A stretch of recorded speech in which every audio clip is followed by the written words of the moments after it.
Welcome back, ladies and gentlemen, to Skyrim. My name is Camel, and more importantly, welcome back to the Curating Curiosities series for the final episode within Skyrim. In this video today, I will be curating to you the curious curiosities that can be found within a plane of oblivion, known as the Soul Cairn, added with the Dawnguard DLC.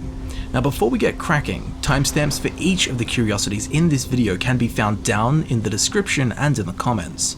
Down there you can also find links to my other Curating Curiosities videos and my social media links. Be sure to check all of that out after this video. Now, the Soul Cairn, an unusual and unwelcoming place, and quite unique in its own gravely way. But to understand the Soul Cairn, we must understand where it came from, as it is a plane of oblivion. But rather than being lorded by a Daedric prince, the Soul Cairn is ruled by mysterious entities known simply as the Ideal Masters, a name they bestowed upon themselves. Now, the Ideal Masters were once soul merchants who too knew the burden of flesh, like you and I, but found their bodies unacceptably weak and limiting. Now, through necromantic rituals and arcane soul thaumaturgy, the Ideal Masters transcended to a higher state of existence, now ascended to non-corporeal beings, meaning they have no physical forms. They simply exist as a conscious essence of pure soul energy. They then entered Oblivion and selected an area of chaotic creatia to conceive their very own soul harvesting plane of Oblivion, the Soul Cairn, a realm ideal for their role as reapers and spirit harvesters. They control every aspect of the Soul Cairn's reality. Although now omnipresent entities, gold means nothing to them, only the souls to fuel their endless life have value. But they do hoard treasure as currency to exchange for souls or trick poor fools into joining their service eternally. And while they are now free from their bodies, they do occasionally take on the physical form of giant purple crystals, which we can find all throughout the Soul Cairn. But be wary, as if you get too close they will begin to drain your soul energy, the same effect this video will have on you. Now, the Ideal Masters are not to be trusted, as they will always betray those who deal with them, primarily necromancers and dark merchants, who seek great power or armies of the undead, but instead find themselves in eternal service within the Soul Cairn. Now, if you are interested in learning more about the Ideal Masters, I do have a full video explaining all known lore about them, where we actually interact with one of them in the Elder Scrolls Legend Battle Spire. So if that sounds interesting, be sure to check out that video up above. But for now, back to the Soul Cairn. Geographically, the Soul Cairn is harsh, old, weathered, and worn. There are stretching dunes of pale sand, mounds of dust, and crooked sheets of cracked earth, held together with, quite literal, infinite seas of bones, littering the barren and hollow landscape of forests of strange tombstone-like obelisks. Many obscure oily black stone buildings and structures stand rigidly from the swallowing sands, along with smooth and warped monoliths reaching for the crackling maelstrom above. Lightning strikes often and ferociously, whispers leak from cracks in the land, and temperatureless mists swill and swirl from the tortured terrain. There is a dry and haunting air filled with the damning silence of millions of souls crying, a description that makes no sense on paper, but does once you've experienced the swollen emptiness of the Soul Cairn. You'll understand entirely. Now, such a harsh and barren landscape has left little room for flora, if you could even call it that. There are these black skeletal trees forming bone-like bosks and grave-like groves. Whether they are dead or if they just grow like this, I can't say. Along with them are blackened shrubs, leafless, littering the hills and tors. Whether they live or not is not for me to say. There is also this grey ivy type of vine that stretches its tendrils across the floor, although it is quite rare. Again, I'm uncertain if it's alive or dead. Tufts of grass are commonly found, softening the harsh ghastliness of the region. While it is very dark, it does appear to be green. Perhaps there is some life here after all, feeding off the soul energy instead of sunlight, water, and nutrients. And there is, of course, the strange, spongy, fungus-like cones that grow in clusters known as soul husks, which can be picked and eaten to prevent the Ideal Masters harvesting your soul energy for a short period of time. While not flora or fauna, there are soul fissures that can be found.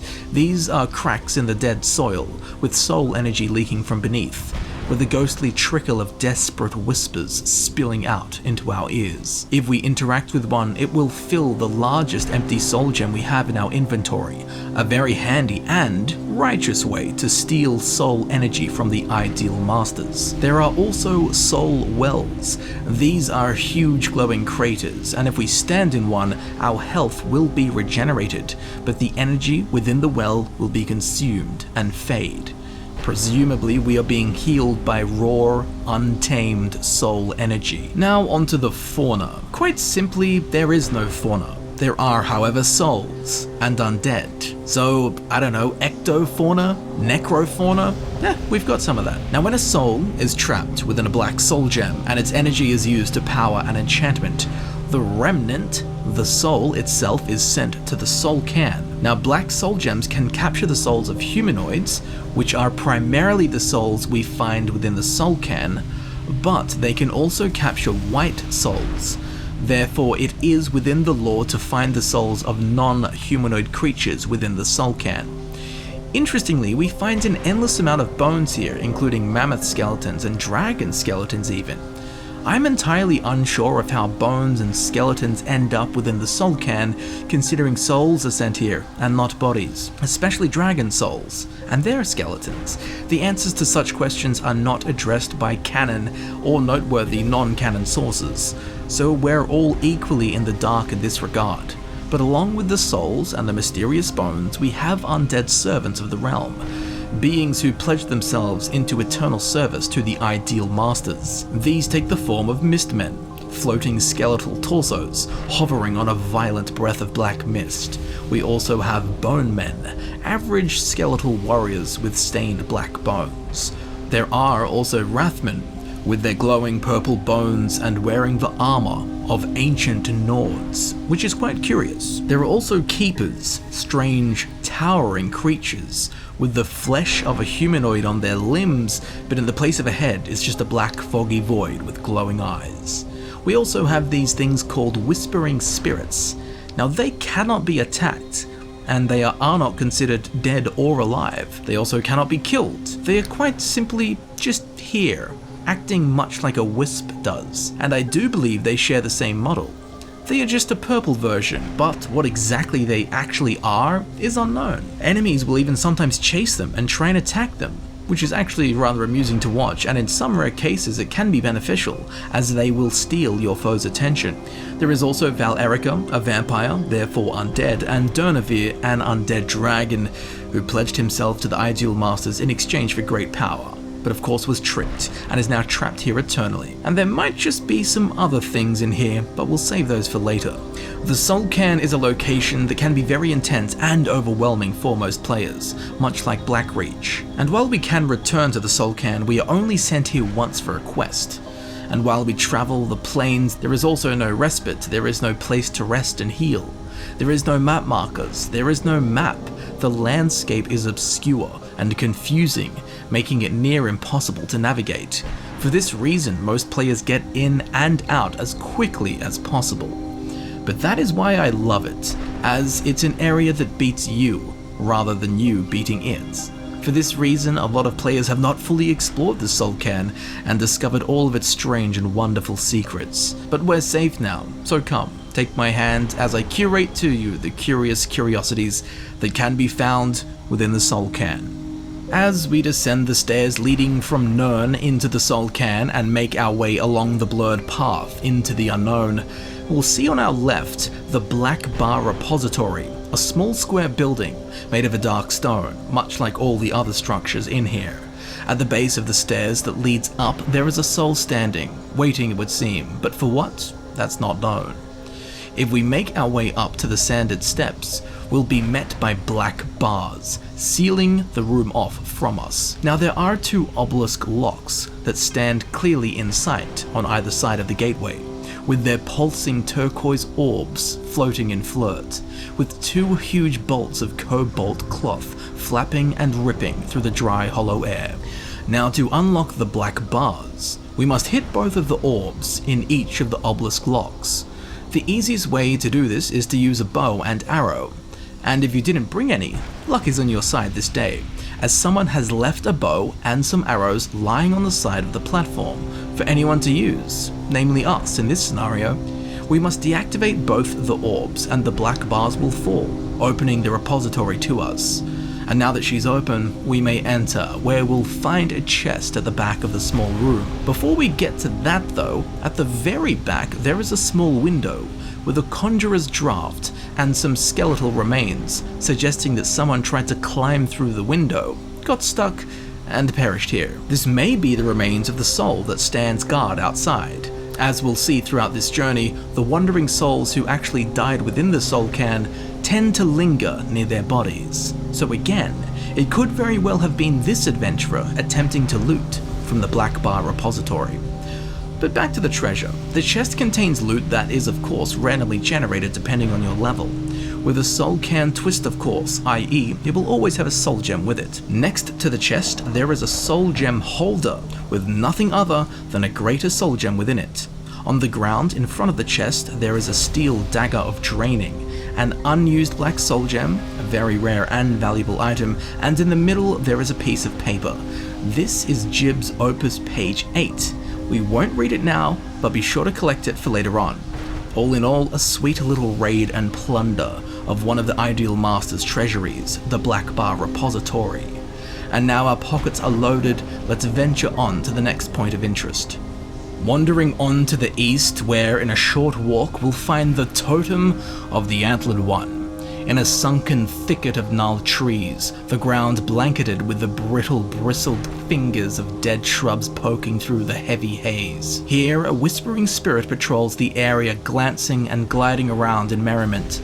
But the main attraction is this unnerving and unfamiliar totem that has been erected in the gloom, praising something, but it is not revealed whom.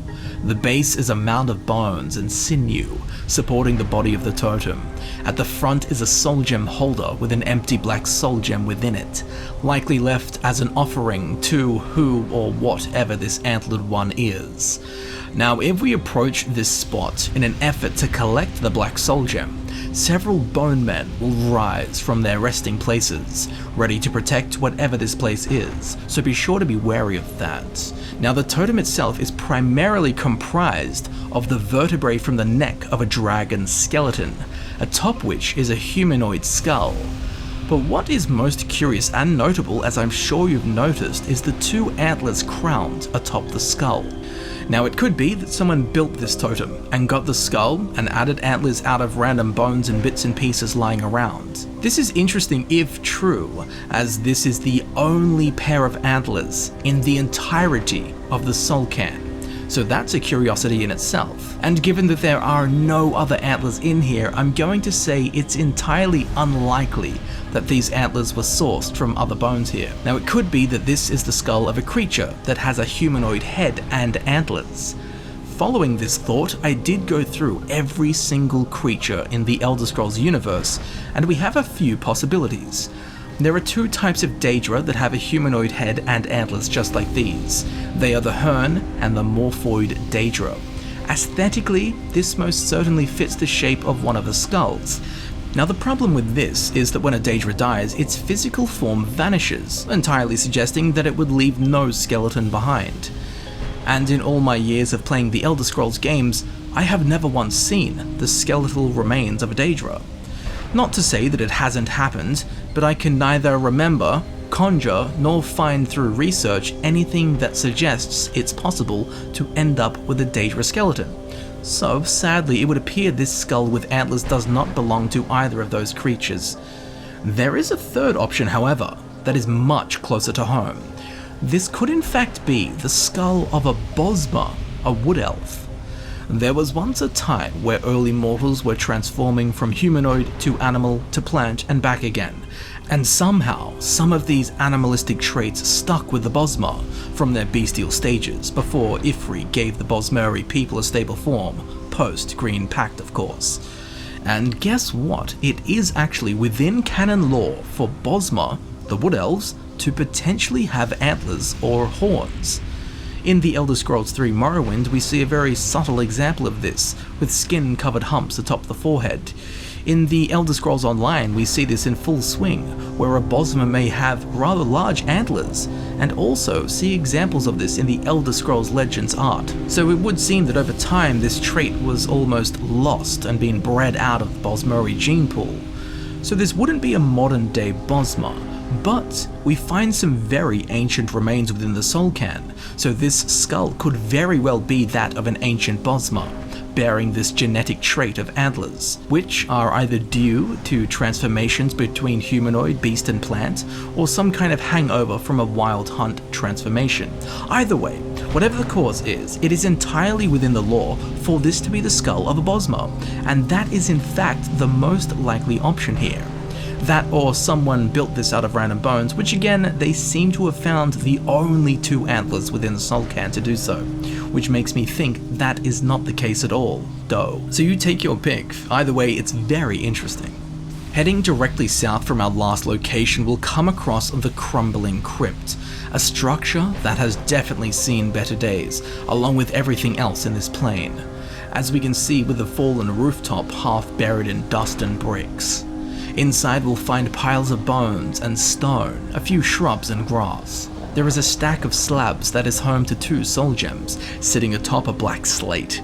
A petty soul gem and a greater soul gem, both filled with souls of something. A rather boring location, but if we take a look outside, where, a stone's throw away, we will stumble upon this staircase that leads up from a depression in the ground towards the Crumbling Crypt. But it doesn't actually link up with it simply points towards it and it's kind of near it. A structural oddity that we'll find commonplace within the Soul Cairn. There is, however, this teleporter at the top of the staircase, and if we jump into it, we will be teleported to the roof of the Crumbling Crypt, where we will be met by a Boneman standing guard, a sentry in wait, for any foolish or brave enough to be transported up here. Along with the skeleton, we can find a chest nestled into a pile of bones, within which is random leveled Soul Cairn loot, aka soul gems. Although as we approach this, a Wrathman will rise from the bones protecting his master's treasure, so be sure to be wary of that. But once the dead are bested and the chest has been plundered, we'll leave this crypt to crumble. Heading to the due east, we can find our next curiosity, a dragon skeleton sitting half claimed by the sand and marrow soot of the Soul Cairn. But as we draw closer, like a moth to a flame, or an explorer to a curious sight, we'll notice that there is actually a sword thrust through the maw of the dragon, piercing the beast from lower jaw all the way through into its skull, presumably delivering the killing blow. This is a steel sword of shock, and not something one would leave behind, given the choice, which makes me think whoever slid the blade through the dragon's head was in no situation to reclaim their valuable weapon. Now, if we move down the dragon's body, in what would be the throat or the esophagus of the drake lies a pair of ancient Nordic gauntlets. Strange? Maybe the dragon choked to death on a delicious Nord meal. But if we keep tracking down into the belly of the beast, there is something very interesting. A skeleton, no doubt swallowed whole, with an arm outstretched, presumably grasping for an escape from the stomach of the Dovar. I have not a shadow of doubt in my mind that the gauntlets belong to the person eaten by the dragon, which would naturally lead us to conclude that this was an ancient Nord, given the make of the gauntlets. Now, an ancient Nord plus a dragon means that this is likely a fossil from the Dragon Wars. I've explained this event in detail in my video about Alduin's War, if you feel so inclined to learn more. But what's confusing about this is who did the sword belong to? Surely not the poor fool who was consumed by the dragon's maw.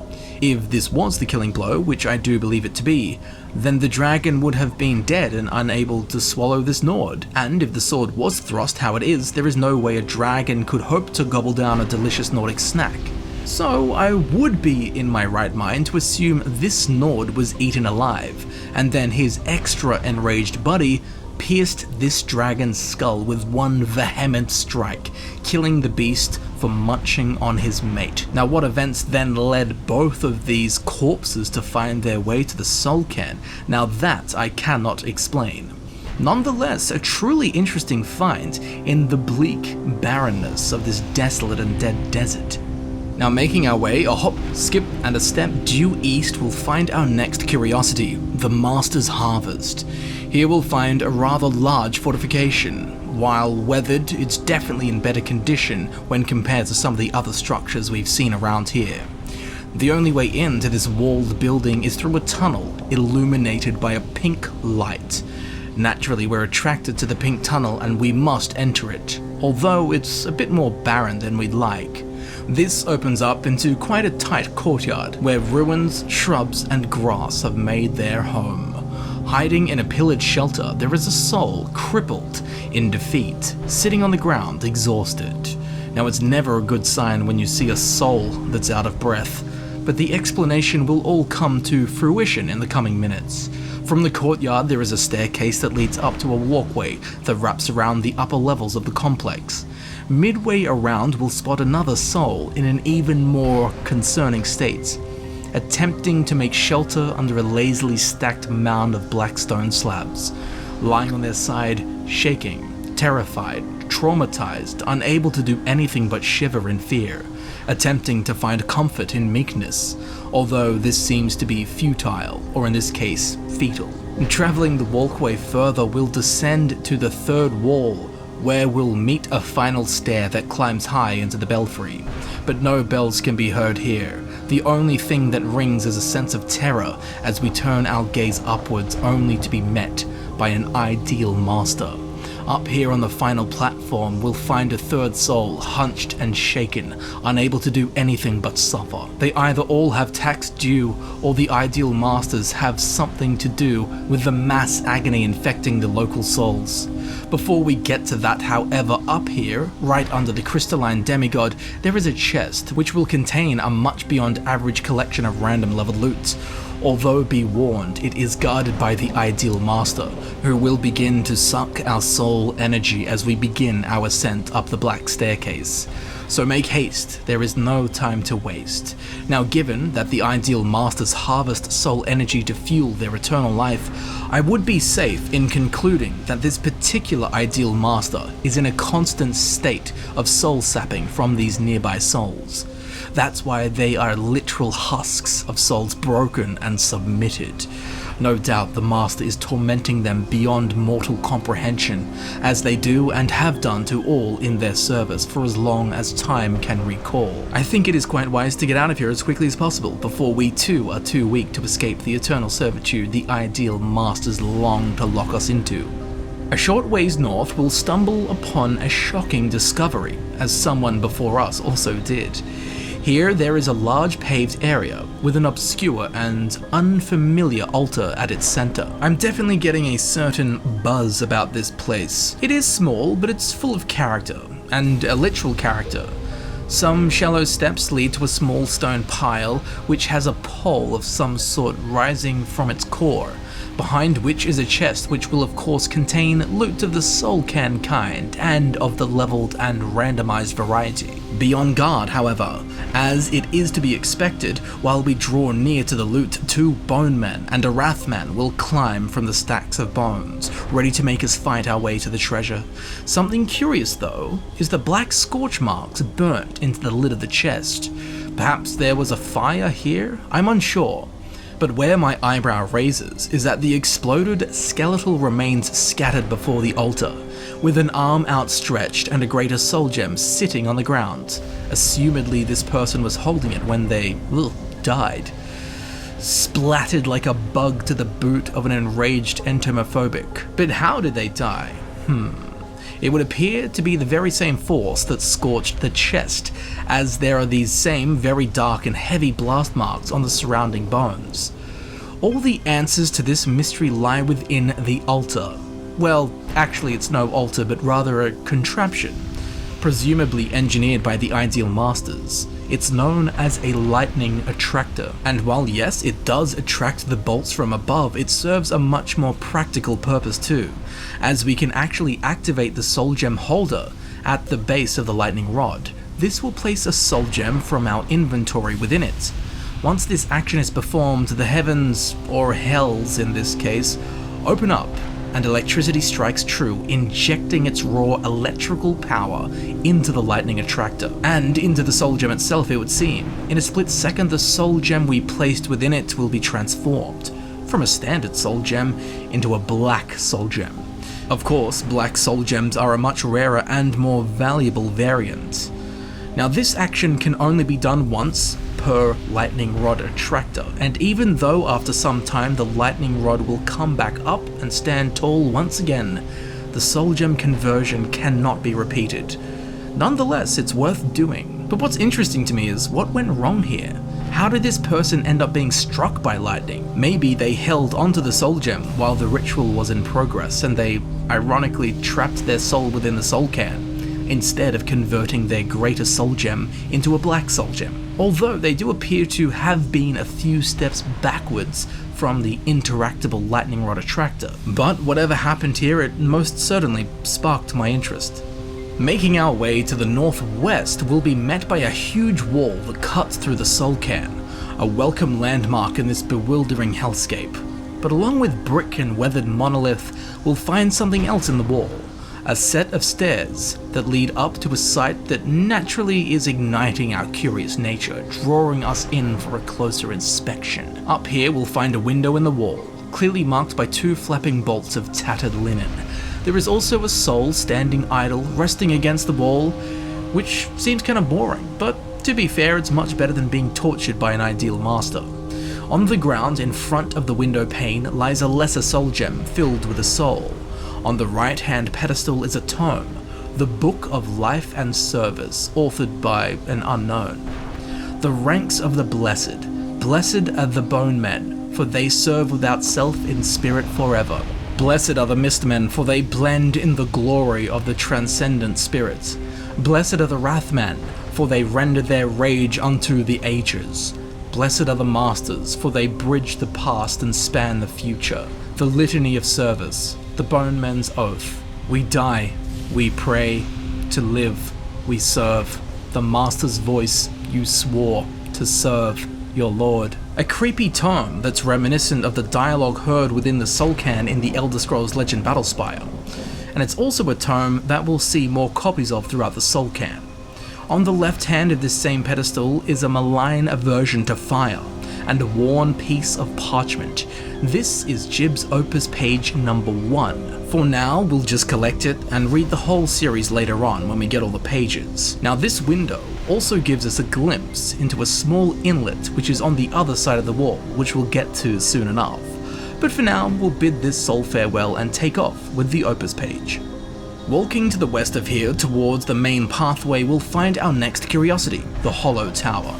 A small yet tall structure with sunken and inaccessible rooms and floors around it. Inside we'll find a Boneman standing guard over the only notable things in here, that being a chest with some bits and bobs. Inside the chest we'll find a rather healthy assortment of loot, appropriate for our level. But in front of the chest on the ground is what we're really here for, a sack of coin, a petty soul gem, and Jiub's Opus page number 6. Be sure to snap that bad boy up. Now if we tilt our heads back and gaze upwards, we'll see something great. Well, not that great, but it's a literal great, giving the building its name, the Hollow Tower. Now if we take a step back outside, we'll see there is a glowing well.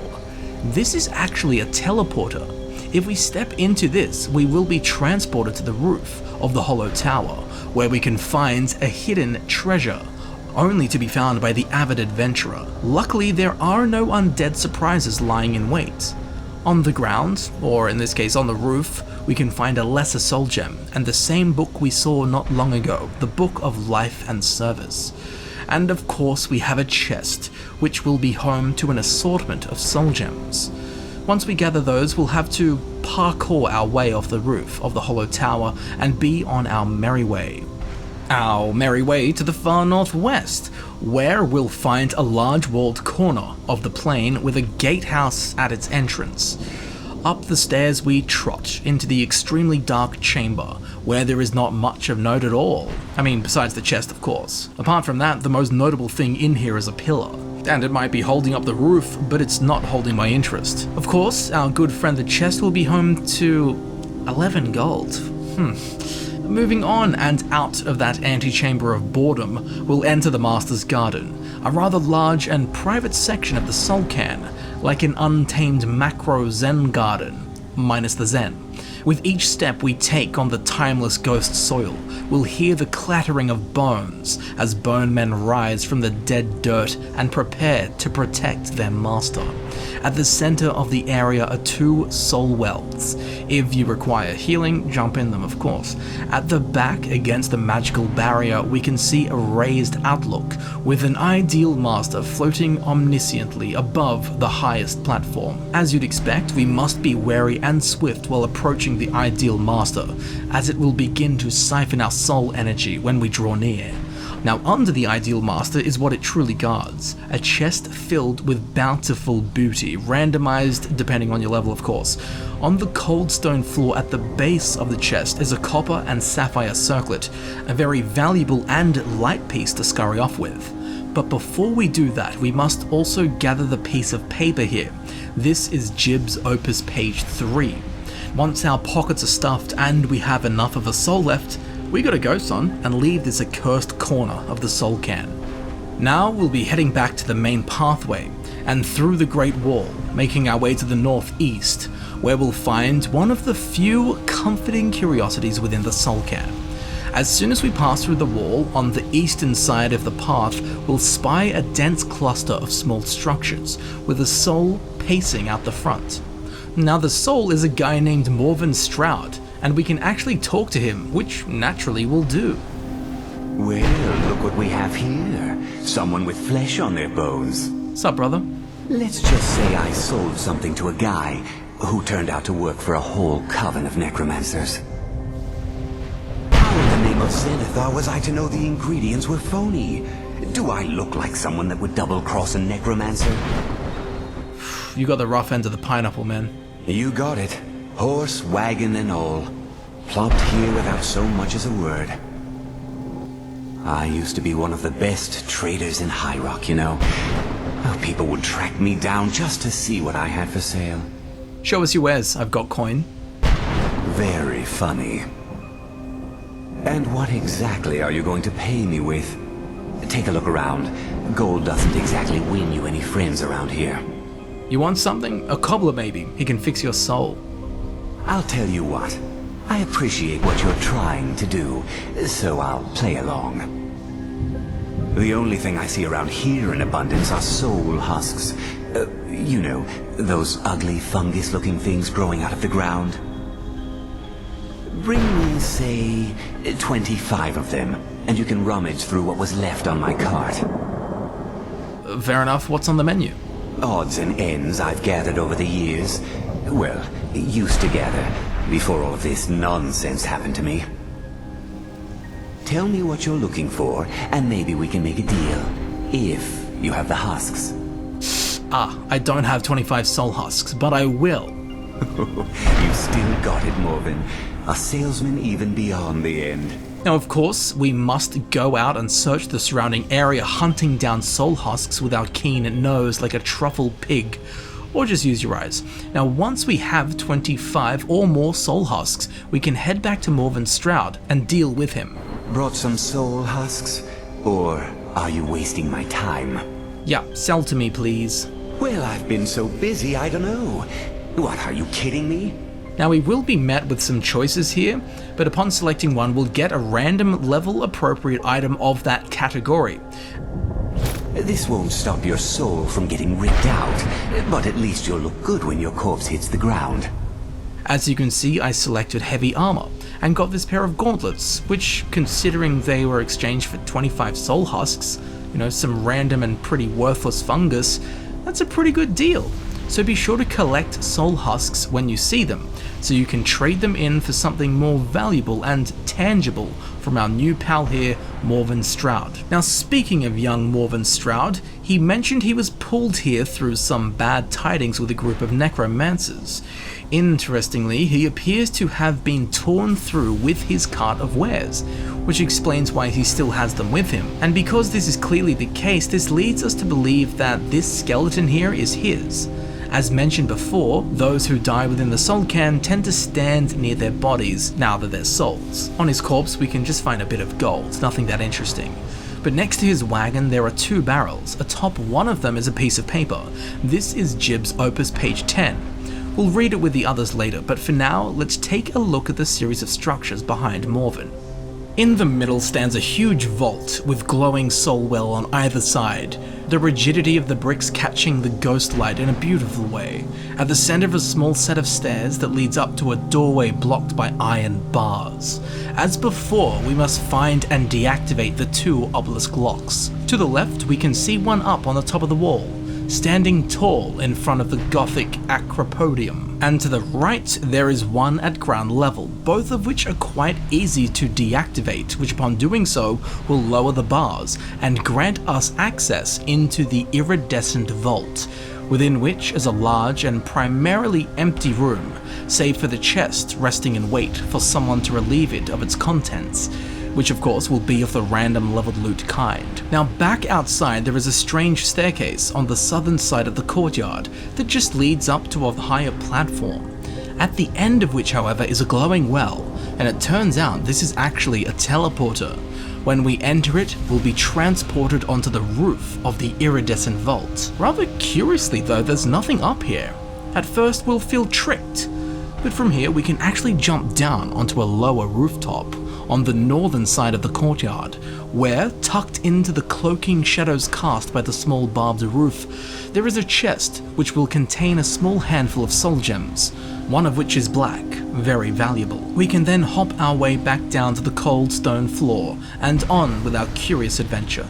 Now just to the south, buried into the great curtain wall that cuts through the soul cairn, we can find the other side of the window in the wall that we looked through earlier. Here in a narrow cutout that drives deep into the foundations of the bulwark, we'll find a chest, inside which will be a rather meek selection of soul gems. Collect them, and then like Humpty Dumpty, from the wall, we'll be off. Making our way to the northwest, we'll be stopped in our tracks by a towering storehouse with a soul well at the front. This is the Devoid Depository. There is, as we see so often here, a staircase that just leads to nowhere, almost as if this edifice was once much different, and the eons of bearing victim to the harsh and unrelenting conditions of the soul cairn has shifted and detached structures from purpose. Now the set of stairs that does connect with the depository lead to a locked and sealed gateway, blocked by black bars once again. As before, we'll need to locate and deactivate the obelisk locks, both of which can actually be found within the room, accessible by the open walls. Once they have been switched off, the bars shutting us out will have been lowered and we'll be able to access the room. Inside, there is a single Boneman standing guard over, well, nothing. This depository is quite literally devoid of all worth. There is not a scrap in here. Perhaps it has been raided by an adventurer before us, maybe the player character from the Elder Scrolls Legend Battle Spire. Why there is nothing in here cannot be confirmed, but it does render this place just a prank. A big blank prank that I was thoroughly unimpressed by. So, let's move along to more interesting pastures. Moving directly north, we'll find a rather strange yet, to be honest, wholesome curiosity, the Soul Sweeper. Amidst the barren dust plains, a large collection of dark structures have been planted deeply in the timeless terrain. At the side, there is a large paved area with a single soul pacing back and forth. If we sit and watch her, she actually has a broomstick and will pull it out and sweep the area, then move on to the next spot. Personally, to me, this is almost worse than being tortured by an ideal master, having to sweep an endless plane of oblivion for eternity.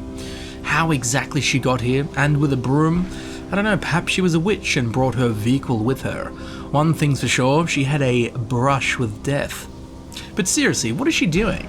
I'm raking my brains, and I can only assume she's either bored or being forced to do it. Trying to clean the dust from the dustiest place I've ever seen, besides my computer fans of course, this must be endlessly exhausting. Hopefully she can rest soon and she gets some sleep. Now, on the northern side of the same collection of structures, we find ourselves standing on yet another tiled terrace wherein we can find our next curiosity. Here there is a skeleton, slumped on its back with a coin purse at hand. Gazing down in longing memory is a soul, dressed in leather armor, equipped with a bow and arrows, suggesting that this soul walked the path of a hunter in life, and that these remains are his. As we see so often in these Curating Curiosities videos, the hunter has become the hunted. Now the satchel, brimming with septums, implies that a trade was made in his last moments. To whom an exchange was made is unknown, likely a necromancer, although his body being in the soul cairn may suggest that he died within it, and given there is an ideal master right nearby, he may have made a direct exchange with the ideal master himself. Whatever happens, I'm sure he's not in high spirits about it. Now, binding all of these obscure structures together, we have the Master's Acropolis, a raised area at the center of the towers, rooms and keeps that bud from the silvered sands which surround. Here there are 3 separate stairs that lead to the same raised outlook, granting a view over the stretching grey pastures to any who stand upon it. The most attention-stealing aspect of its being is the cinched chapel that stands barred and locked, atop which hovers an ideal master, gazing down unto his kingdom of shrieking gosma and cinereal morass. The property is littered with mounds of blackened bones and onyx bricks, scattered like dice in a back alley gamble, liberally painting layers of eccentricity over the already coated location. A sizable gang of spooks warden the ground, ready to protect their master's hermitage as they serve for eternity. If we wish to enter the cell that lies beneath the ideal master, we'll need to lower those blasted black bars. As before, we'll need to locate and deactivate the obelisk locks by striking the humming cerulean orbs within. One is less subtle than a rampant orc war chief in a barroom brawl and stands proudly in front of the ideal master, and the second lies hidden in an occult alcove, the entrance to which is primarily concealed and buried by stone. Striking them both will lower the bars, as so we may enter, like spacing a new paragraph. As we've witnessed throughout our journey so far, there is another soul sitting on the cobbled slab, bent and broken in submission to the absorbing lament of the master whom levitates in place of the heavens and a soothing god's hand in end, but instead imbibes the souls of the unwilling and willing alike, such as this poor fool. If we too tread into the shadows, we'll be within the reach of the ideal master, who will begin to hawk down our spirit. So, to collect the goods from within the chest that is now within our grasp, we should move with haste. Inside we'll find some soul gems and alchemical ingredients, including a suspiciously reoccurring Daedra heart. Whisk these reagents up and evacuate the chamber before we are taken and bound, unless of course you're into that. A short sojourn to the east will enter a strange place, the Grave Haze Grove. A forest of unnatural and worn tombstones, placed facing inwards in a circular fashion. The dead grass and crunching sands beneath our feet are blanketed in a thick and unearthly fog. The occasional gnarled tree reaches from the dirt, frozen like ebon lightning inverted. Heaps and burrows worth of bones form small dunes and knolls of the dead. At the center of it all is an altar of some unfamiliar make. A large, squared block of black stone rests upon another, larger still, sunken deep into the land. Surrounding it like a dammed garden are sproutings of soul husks and a single desiccated tree. Resting against the side of the altar is a sack, which contains a handful or two of harvested soul husks. Be sure to take those for Morvin later. The centerpiece is a candle shrine with no effigy for praise. A clutch of sweating candles flicker and waft, slowly streaming wisps of smoke and throwing a warm yellow glow onto the ghastly surroundings, illuminating the pair of lesser soul gems that rest in the soul gem holders atop the slate. The star of it all, however, is this conjuration spell tome for Conjure Boneman. If we pick it up, we'll be able to find it in our book tab, and activating it will teach us this spell. It will summon a Boneman archer from the soul cairn for 60 seconds, wherever the caster is pointing. A lovely new spell to add to your collection, especially if you wish to dabble in the dark arts of necromancy. Who placed this spell here, and why? That is almost an answer I don't want to look into. Let's just take it with us and move into the next chapter of the soul cairn. Moving to the northwest, we'll stumble upon one of the most impressive citadels this hellscape has to offer, bigger than most townships and settlements in Skyrim. It also holds one of the most interesting curiosities within the soul cairn. We'll get onto that one in a minute. Firstly, to the Twisting Spire. As we climb the storm-warm parvis and pass through the vestibule, we'll enter a courtyard and be met by a reaching sight, inspiring both fear and wonder. The Twisting Spire, a chantry of soul energy, a huge tower which stands proudly rising into the vortex above, with not a single break in the black stone. No window to be shone through, no clerestory or triforium to be peered through, just a menacing monolith, the spire of which has broken and shattered, but rather lie in ruin, it levitates in beauty. A nexus of soul energy rages within it, spinning the cracked citadel through the skies of the soul cairn. But, as impressive as that is, we must get back to the base, where a keeper waits in meditation. Behind him, a number of souls stand on the portico, as their soul energies bound to the Keeper's spell. If we approach the Keeper, he will awaken and engage in combat. Be very warned though, a Keeper is a huge enemy, with strength and ferocity matching their towering build, so be prepared for an epic battle against one of the great darknesses within the realm. Now once the battle is done, all that will be left behind is a pile of ghostly remains, from which all we can recover is a black soul gem. While this isn't too rewarding, we have defeated one of the three keepers of the soul cairn, whose spells maintain the barrier around the boneyard, which we'll get to later. So while not materialistic, in heroism and triumph we are rewarded. Now the souls that were bound to the tower and the ritual will also vanish upon the keeper's defeat. I like to think that they are now freed, but I'm sure they are actually destined to some drab fate at the hands of the ideal masters. Not that they have hands, but you know.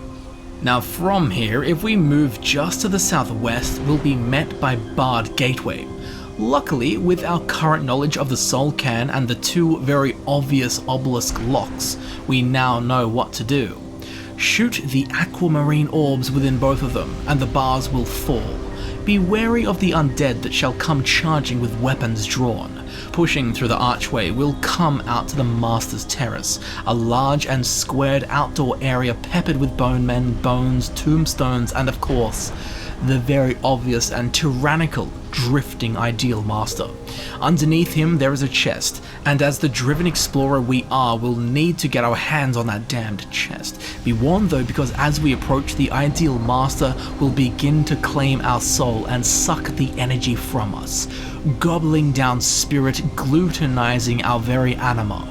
When we make it to the chest and look within, we'll find some random leveled loot, sure, but there is something else. A Reaper gem fragment. Now there are 3 of these in the soul cairn, and we'll need to collect all of them for later. For now though, snatch up these goodies and be gone. Moving to the northeast, back into the middle of the courtyard from whence we came, making our way over a mound of pale dirt through a rigid bower of black stone and piles of bones, out into a sunken pit of ghostly soil, pin-cushioned with graves and headstones. At the center of this inert trench, there is a teleporter gleaming seductively violet amongst the grey shades that surround us. If we jump into it, we'll be teleported up onto a higher walkway that stretches around the upper levels of the citadelic Twisting Spire. At the cornerstone of the angled promenade, there is a lightning attractor. As with the others, if we place a soul gem within the soul gem holder at the base of the rod, great and unrelenting lightning strikes will rain down with punch and bolt, magically converting the earthly soul gem into an unnatural yet more valuable and useful black soul gem. Now, through which magics or Adric or Daedric intervention this process is allowed, we'll never know. Just grab the black soul gem and make like the rod. Bolt. That is, if you can, because as we approach we'll hear the teeth-numbing sound of clattering bones and clinking calcium, as a number of undead will rise from the stacks of bodily remains that fill the corners of this paved pathway. So be sure to be wary of this ugly bunch. Now, if we go from the rod all the way to the second wing of the veranda, we will see there is a chest pushed up at the end. Inside here, we'll be able to get a solid handful of random leveled loot. Collect these wares, and then we'll need to find a way down so that we can move on to one of the most interesting curiosities within this realm. To find it, we'll need to head all the way around the back of the Twisting Spire, marching bravely into the northwesternmost corner of the accessible soul cairn. Thick seas of dead grass sprout mortally from the bone dust earth. The occasional charred and drained sapling leans crooked and knurled like the shattered hand of a retired pugilist. Keeping them company are the tall, slender shades of the haunted headstones that forest the realm. Amongst this forgotten bosque there lies a small paved square. Skeletal stockpiles have formed and heap at the edges, along with unused yet fully cut blocks of stone. Within the platform, we can find a teleporter glowing brightly, a wormhole to another place, but to where it leads we cannot see. We can only discover with a gutsy gate stepping into the arcane ring. Upon doing so, we'll be transported to an alarmingly high and entirely occult rooftop balcony, located about halfway up the backside of the Twisting Spire. And hey, anything involving a Twisting Spire and halfway up the backside is very exciting. But today for other reasons, as there is a scattering of prismatic miscellany along with a skeleton on the northern side of this area, which naturally we must inspect. Firstly, in the corner on a petite stone piece lies a scroll of Storm Thrall, a potion of extreme stamina, a potion of extreme magicka, and a potion of the night, which increases the heavy armor skill. Now, the scroll of Storm Thrall is interesting within itself because it's the only scroll of Storm Thrall that is within the game lying out in the environment. You can buy them from one merchant back in Skyrim, but in terms of finding them in the environment, there are none in the game except of course for this one. This collection alone suggests that whoever left these here had a decent to great understanding of alchemy, or perhaps just the import of potions. Fortifying this further, next to the skeleton sits a coin purse, a second potion of extreme stamina, and a knapsack, inside of which we can find a collection of varying goods, no doubt the cause of random leveled loot. Now, the skeleton itself holds little of interest, as they so often do. However, the specificity of the items that bestud the pavement within hand's grasp of the skeleton are very curious indeed. Firstly, there are some soul husks that have been picked. No doubt this traveller was consuming them to lessen the soul-draining effects of the ideal masters. That alone is knowledge only a wise man would have. There is also a staff of fireball, again fortifying the theory that this person was well versed in the arcane arts. But most intriguingly of all, the dagger. Now, this isn't any old dagger. This is a very rare blade known as a Dragon Priest dagger. Now, who used to carry Dragon Priest daggers? That's right, Dragon Priests. I do wholeheartedly believe that we have stumbled upon the remnants of an ancient Dragon Priest right here in the Soul Cairn. Also, when we approach the area, a single Mistman will rise from the stack of skulls, which to me implies that this could have been the same guy, and that he succumbed to the ideal masters, entering their eternal service. Now, there is also a campfire over at the edge, and firstly, if he had a campfire, it means he was here for some time, likely telling us that he stepped into the teleporter as we did, and ended up stranded all the way up here on this rooftop. He set up camp and planned and schemed, only to inevitably give in to the fact that he was stranded. His only salvation was to take the metaphorical crystalline hand of the ideal masters, being transformed into this Mistman we find here. Well, at least this is the best and most logical series of events that I can think of. But more curiously, why was there a dragon priest within the Soul Cairn? Perhaps he ventured here in an attempt to save Durnavir.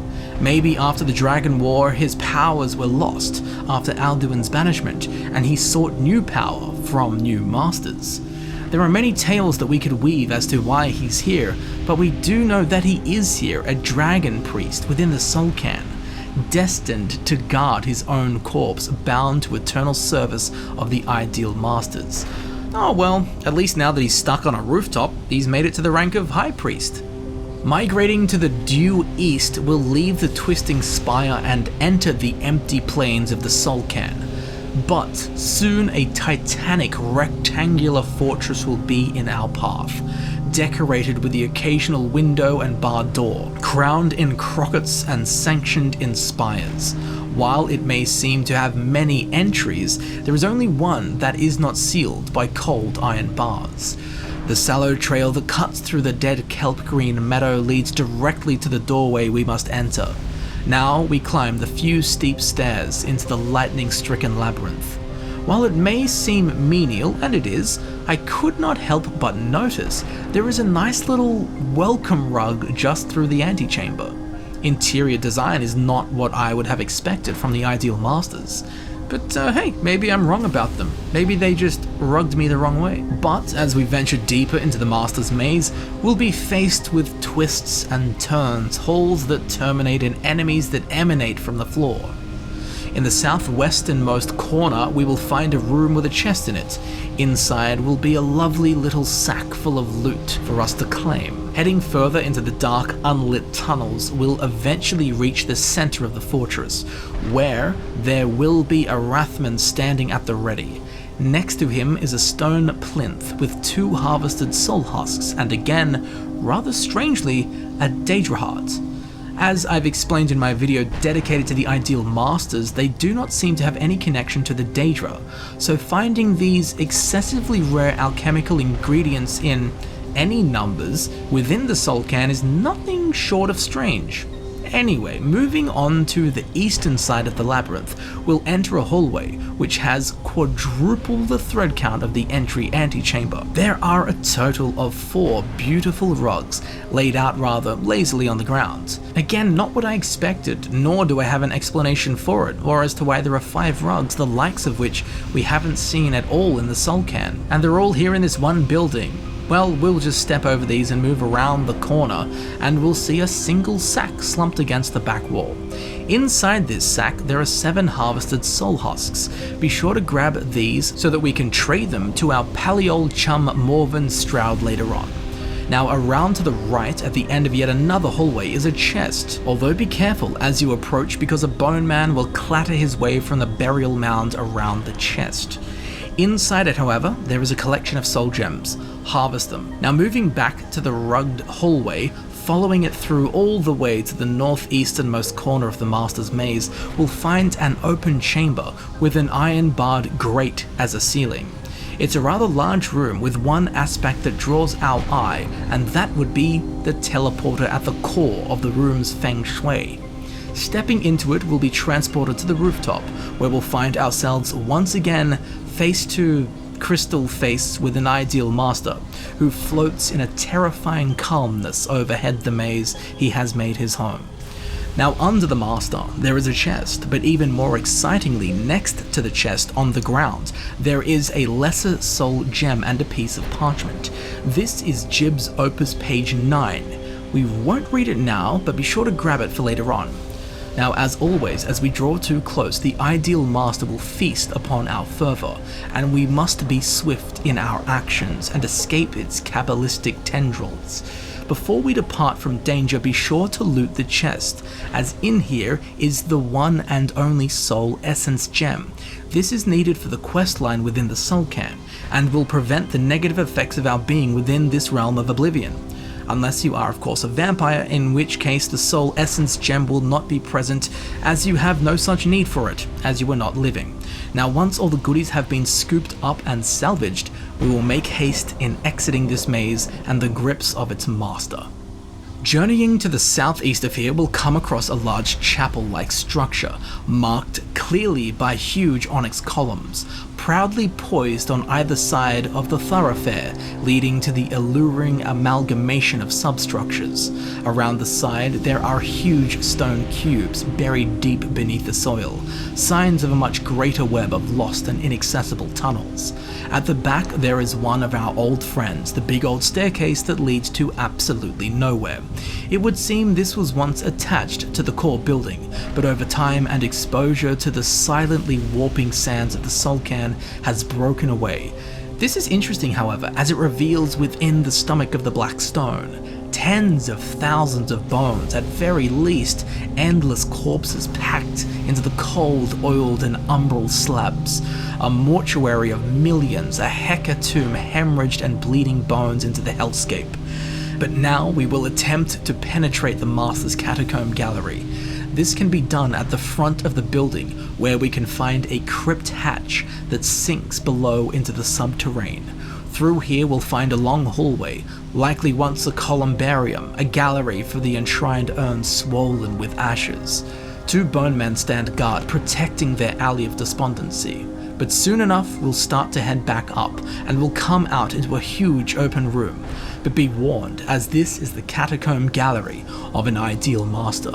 Windowed walls and 2 huge breaks make way for dull photons to dimly paint the Raven Room. A series of winder stairs lead higher and higher into the chamber until we reach the ideal master.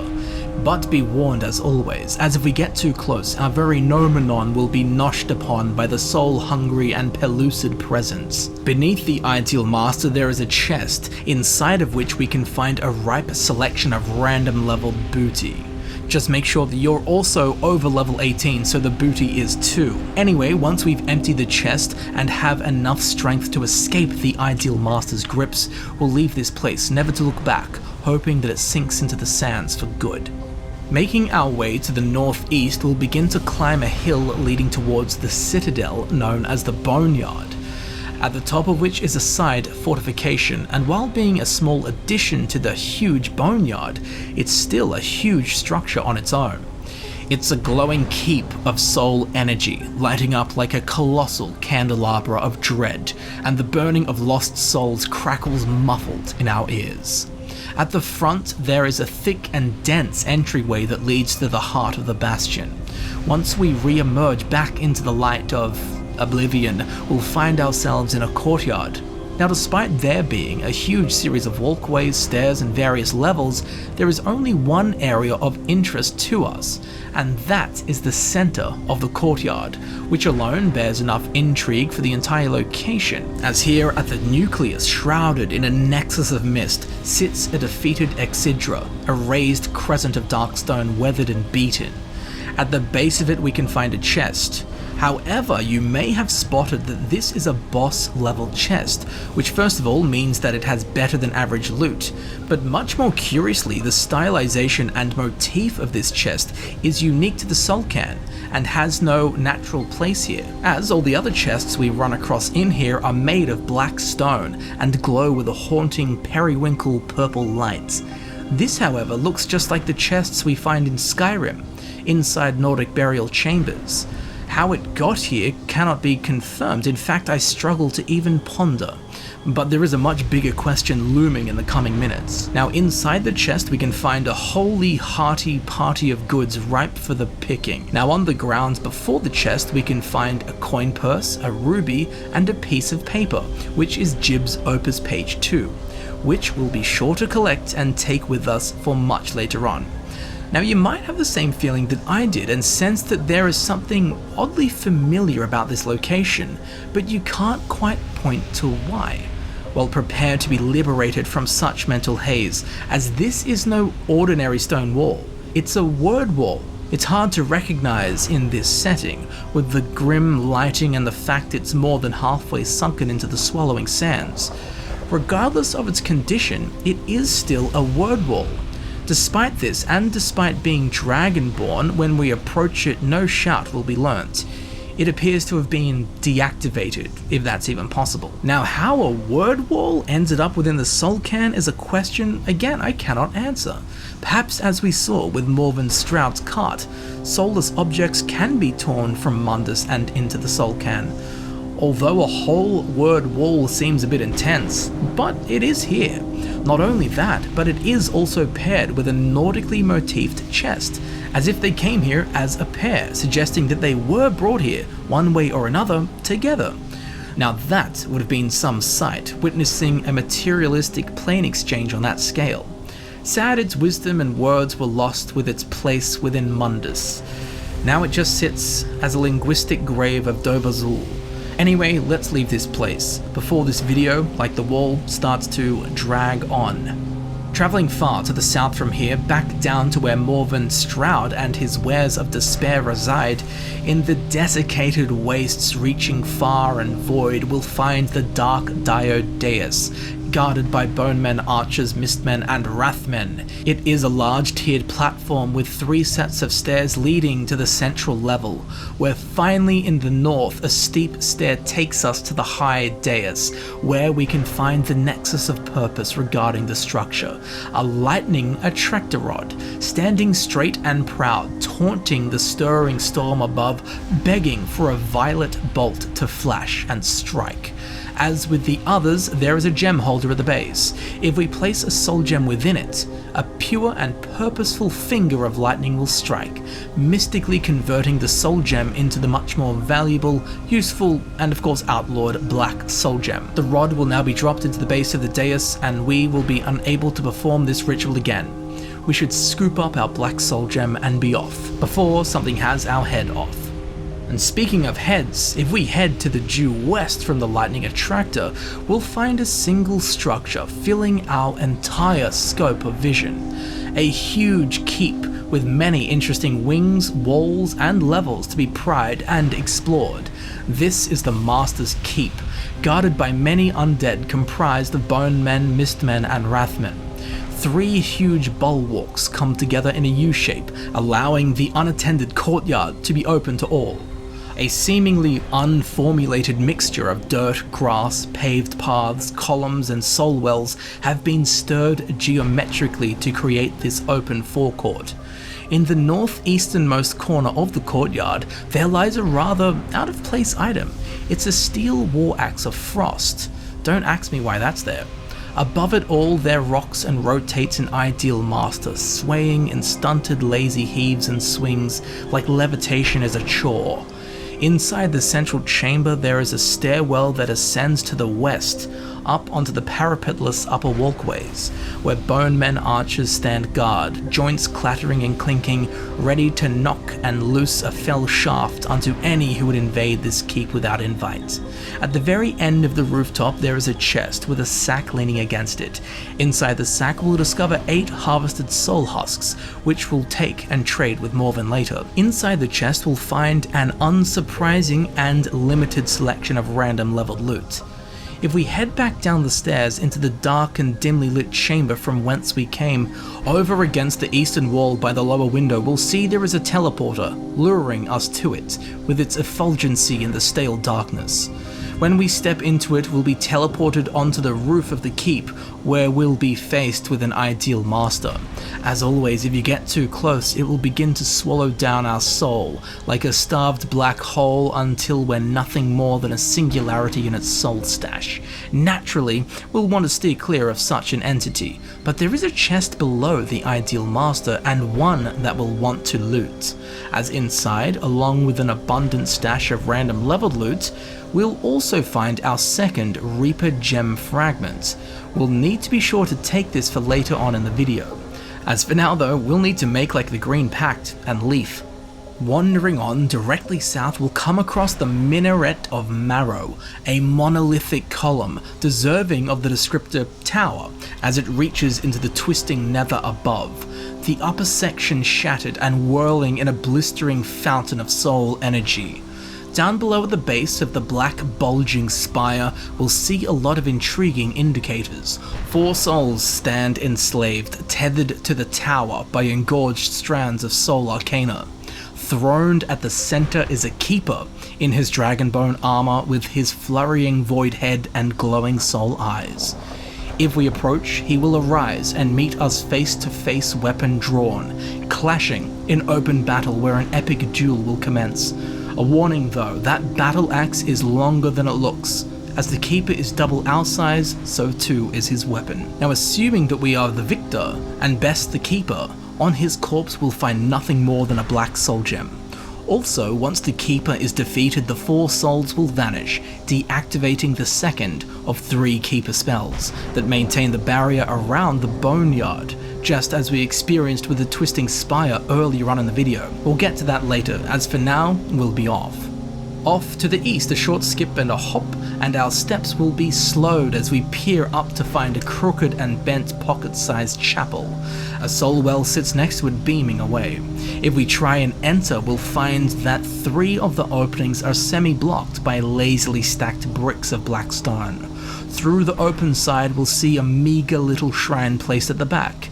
A rather unexciting sight, until we notice that sleeping in the shadows, there is a magical manual resting atop the flickering altar. This is the spell tome Conjure. If we pick it up, we'll be able to find it in our book tab. Simply activate it to learn the spell. It summons a Rathman from the soul can for 60 seconds wherever the caster is pointing. A lovely new spell to add to your collection, especially if you wish to dabble in the dark arts of necromancy. Who placed this spell tome here and why? That's a question too difficult to answer, impossible almost. I'm interested to hear your thoughts as I have none. Let's just take it with us and turn to the next page of the soul can. Moving to the southeasternmost corner of the soul can, a place few have tread, at the end of a slinking porcelain path leading to the edge of the explorable realm, we will follow the trail to its place of perish, where we will find the Lost Nord, a skeleton slumped up against the large boulder in the bracken. Adorning the scene like wilder flowers sprouting from a forgotten grave, there are a few olden belongings left for us to investigate. Slipped over the skull of the body is an ancient Nord helmet, quite clearly informing us that this person was a Nord, and one from many millennia past.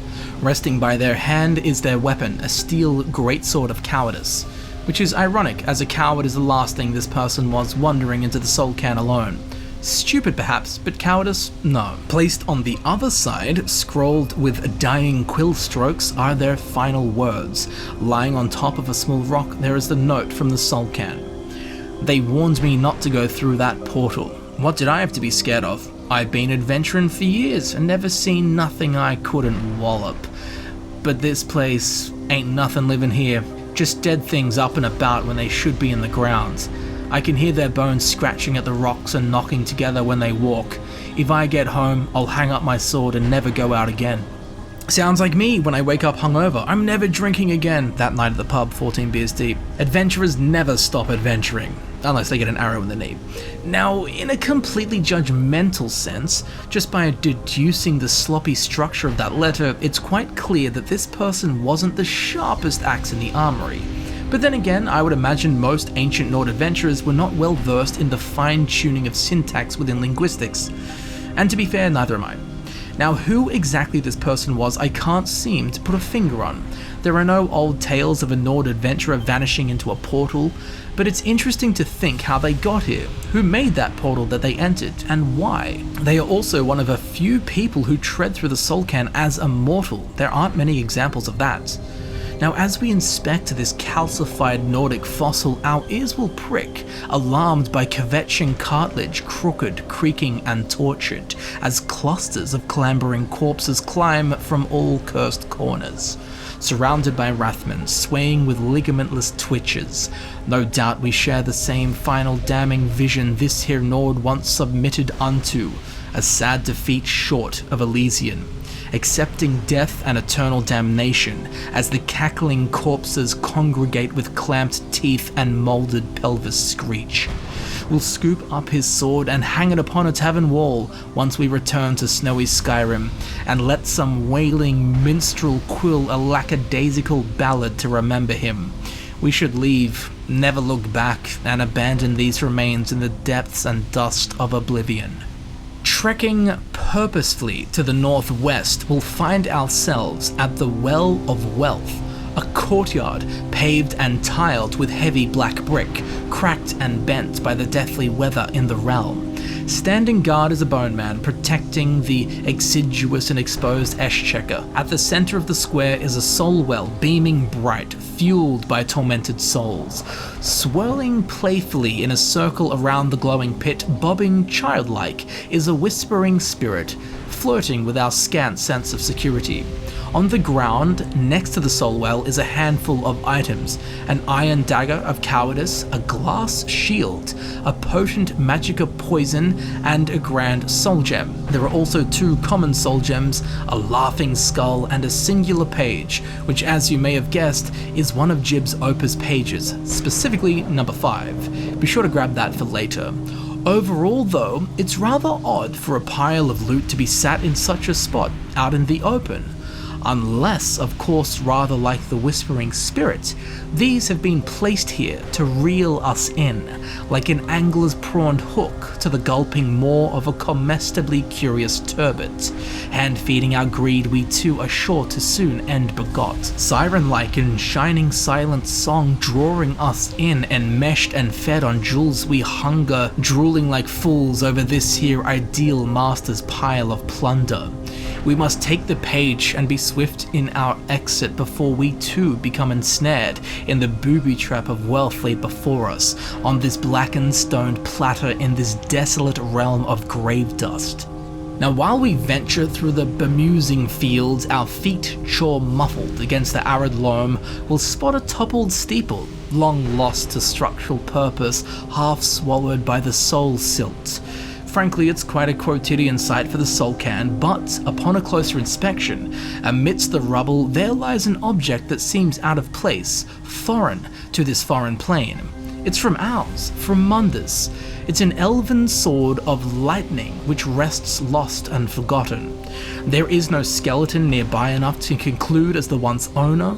Likely they were inside the now shattered steeple as it collapsed, claiming their life and leaving only this trace of them ever being here. Given its elvish in nature, I'd only assume that it belonged to an elf. Now, which elf, which race, who they were, what their name was, how long their ears were, or what they were doing here is all up for debate.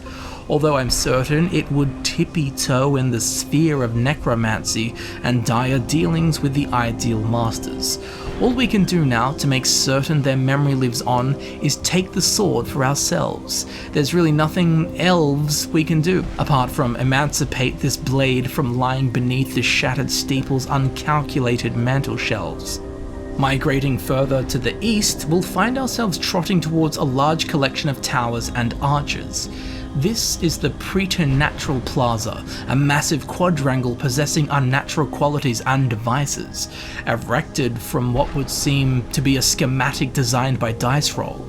As if no living being pieced this together, it's like an attempt at imitation, a structural simulacrum, walls with no purpose, stairs in random spots, steeples and tiled gallerias standing haphazardly. Amongst this randomness at the center, however, there is a rugged rostrum, at the top of which lies a mystical mechanism, a lightning rod attractor. As with the others, there is a soul gem holder at the base, and if we place a soul gem within it, a pure and purposeful finger of lightning will strike. With an infernal thaumaturgy, the roll of thunder peals back, and as the silence rakes our very being, the bolt from above crashes down, converting the soul gem into the much more valuable, useful, and of course outlawed, black soul gem. A dark magic to be sure, but undeniably useful, as soul gems are extremely rare and make necromancy more flexible. An indirect gift from the ideal masters. But even now, as it sits empty, the dark radiance of the black soul gem is haunting. We should collect our gem and make haste in our parting before the overseers of oblivion seek payment. Commencing a merry sojourn to the northwest in the bare and cripplingly Sumerian Evercrofts, we'll see something rather kitsch that contrasts brilliantly with the surroundings. There is a soul who appears to quite clearly be a farmer, who is ironically a reaped soul reaping soul husks in a realm of soul reapers. Wrap your head around that. But along with the tongue twister, there is also something ever so interesting here too, that being the 2 cow souls. Now this alone is curious, as throughout the soul cairn we see hundreds, thousands, millions, billions, trillions, tenduo-trigantillions, yes that's a number, of animal bones, bones of beasts from horizon to horizon, yet we never once see the soul of an animal. Surely we'd either see all the souls of animals or none of the souls of animals. Why are there none at all, besides these 2 cows? No doubt they were torn from Mundus with a farmer, but so was Morvin Straoud with his horse and cart. We see the skeletons of mammoths everywhere. Where are their souls? How did these 2 cows manage to end up here, grazing eternally off gravelled, untoiled soil? A curse to be sure, but a curious one that I cannot explain. But along with the cows and back to the farmer, he has a little patch of soul husks, which I guess makes sense. All he knew was farming. Then he found himself here for eternity, in a place where nothing grows, except for soul husks. It makes sense that he'd start farming them. This is, however, a grand opportunity for us to collect handfuls and handfuls of soul husks and troll them back to Morvin Straoud in exchange for magical goods. So be sure to reap soul husks from the reaping reaped soul in the realm of soul reapers, then reap and repeat. Frolicking to the northeast in the macabre and unmoistened moors of the soul cairn, we'll find a tall and hollow tower. This is the spineless Spire, comprised of sets of stairs curling high into the purple abyss above, stacked upon one another, scantily clothed in tattered cerulean bolts.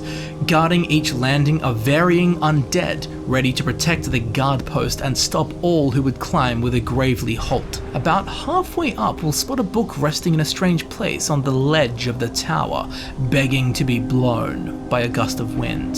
This is a copy of the ever-common The Book of Life and Service that we find lying around the soul cairn. There's no worth in us taking it with us. Now upon the crowning floor, we'll be met by a Wrathman, ready to battle intruders within his watchtower. Interestingly, on the ground level of the tower, there is actually a teleporter, and if we stand within it, we'll be taken straight to the top. A sure way to save weary legs and unnecessary ascent, as throughout this stepped spire, there is absolutely nothing interesting. Just more undead, and a hell of a walk. Almost as if this is some kind of prank set by the Ideal Masters to lure and tire adventurers, letting our curiosities force us to corkscrew up into the sky only to wind back down to the ground exhausted. So much potential with so little to offer. A true annoyance for any true adventurer. Now just a skip and a hop to the north, we'll find a huge soul well, venting wisps and strands of ghostly soul energy glowing bright in the evernight. But as you may have noticed, there is also an orcish encampment here. 3 Orzimus souls have taken this soul well as their campfire, huddling and milling around the place. They are all heavily armored and equipped with deadly weapons, suggesting that they were doing battle when they were torn from Mundus and spewed into the detritus-ridden soul cairn. Surely quite a task for a necromancer of any skill to pull 3 orcs into oblivion at once. But it doesn't end there, oh no. If we follow the orcish soul that patrols to the edge of the camp, just a silt strider's step away, there is a dragon skeleton with quite a story to tell, as lying on the ground in the rough grey marl, there are 2 orcish arrows. These would appear to have once been lodged into the side of the dragon. There is a 3rd arrow on the other side, near the eye. Now if we take a look at the head, we'll see a very clear cause of death. A great orcish battle axe sits violently embedded into the Dover's skull, splitting the beast's head in twain. It would seem that this dragon was beaten and defeated by this band of bandit orcs. A very interesting find indeed, but it does not explain how all 3 orcs, along with the body of a dragon, were ripped through space from Mundus and into oblivion. That is truly quite the feat, even for a master necromancer. Perhaps it was the same one who brought the dragon and the Nord that we saw at the start of the video. But I guess, as with most of the soul cairn, we'll never truly know. Trudging to the northeast, we'll see a raised block of stone, bent and crooked in the shifting soul sands. At the base of the stairs that lead higher, there are two mistmen floating guard with eyes locked atop the massive altar. Following their gaze, ascending with each step as cautious and curious as the last, we'll find it mostly bare, but at the back there is a collection of worthy eye-catchers just over there. As we close in, a mistman will pop up and greet us with glowing eye sockets and a ribbed fountain of nameless grave dust. Passing him to the treasure we saw and seek, a candle-lit shrine flickers in praise to an unknown bearer. At the base we can find a petty soul gem, a coin purse and a piece of paper. This is Jiub's Opus page 7. We'll be sure to tuck that into our pocket to read for later. But there is another text around this dais of disease and death we will want to get a hold of. It rests on top of the shrine. This is the spell tome Conjure Mistman. If we pick it up, we'll be able to find it in our book tab, simply activating it to learn the spell. It summons a Mistman from the soul can for 60 seconds, wherever the caster is pointing. A lovely new spell to add to your collection, especially if you wish to dabble in the dark arts of necromancy. Now, who placed this spell tome here and why? Who even made this spell tome? That is a question difficult to answer, impossible even. I am interested to hear your thoughts, as I have none. For now though, let's just take it with us. But the fact that it is a spell tome for Summon Mistman surely explains why the whole surrounding zone is littered with them. It sure solves that mystery, or in this case, mistmanery. Moving to the northwest, we'll fall under the darkening grips of a penumbral monolith that shades the lands. As we slowly tilt our heads back, our eyes wide, as we take in the horrifying and magnificent sight before us. This is the floating arch tower of the Keeper, a citadel locked in space, spinning in destruction, with an unusually high level of lightning casting down upon the surrounding area from the accursed base of the ungodly Sky Fortress. Atop the foundations of black earth stone is a squared tower crowned with one of the few twisting soul spires in the soul can, with shattered blocks warping as cursed florid aureole rages in burning bright soul sacrifice, beaming through the gaps in the broken brick, truly an ideal master's paradise. Beneath the mimic infernal city are many undead clomping around in praise and eternal servitude, as they once said. On the ground beneath the floating arch tower, we will see there are 3 columns standing proud, directly underneath the center of the mass above. As we approach it, the air is heavy with electricity. Static lingers like fog, clinging to our soul, like a toad in a storm to a log. Our skin will tingle and our hair will dance with micro crackle. Amidst the 3 columns there is a centerpiece, a luminescent violet circle, a teleporter, and with brave step, if we leap into it, we'll be transported up into the floating arch tower, to the base of a high climb with many steps to come. Ascending into the sky to the next landing, we'll find 4 souls, bound by a keeper, to the soul spire atop the floating arch tower. Oath-locked and serving they stand, having their very essence drained to fuel the barrier ritual to the boneyard. This, however, is the last of the 3, so we must find the keeper. To the western side, there is another stair that leads higher to the final D-roofed mezzanine. We'll find a keeper of the bow. As with the others, he is an absolute unit, towering above the Dragonborn, clad in dragon bone armor with matching bow and arrows. With a ferocious, pulsing purple void with gleaming amethyst eyes in place of a head, we must do battle and slay this brute, a task only fit for those well prepared, as the Keeper's arrows strike hard and true. Once he is defeated, however, on his ghostly remains we will find nothing more than a black soul gem. Once again, like the others, the 4 spirits that were bound to the tower will now have vanished, and being the 3rd and final barrier ritual to be stopped, the magical walls surrounding the boneyard will now have been lowered, and we can enter the Heart Fortress, which we will do soon enough. But for now, on this same level, we can find another teleporter. Walking into it will throw us back at the bottom, like Trinimac being expelled from Boethia. Now like a mimic Malakath we leave, and feel the dim light brighten around us as we exit from the umbral shadow cast by the devilish construct above us. To the west we'll see a moderately sized structure fashioned in the classic mismatched Solcan motif, where no two parts seem to have been built with any specific purpose or end vision in mind. This is the Master's Lookout. On the ground level there is a doorway that leads into a croft. Inside here are stairs that lead to the lookout where the Master sits.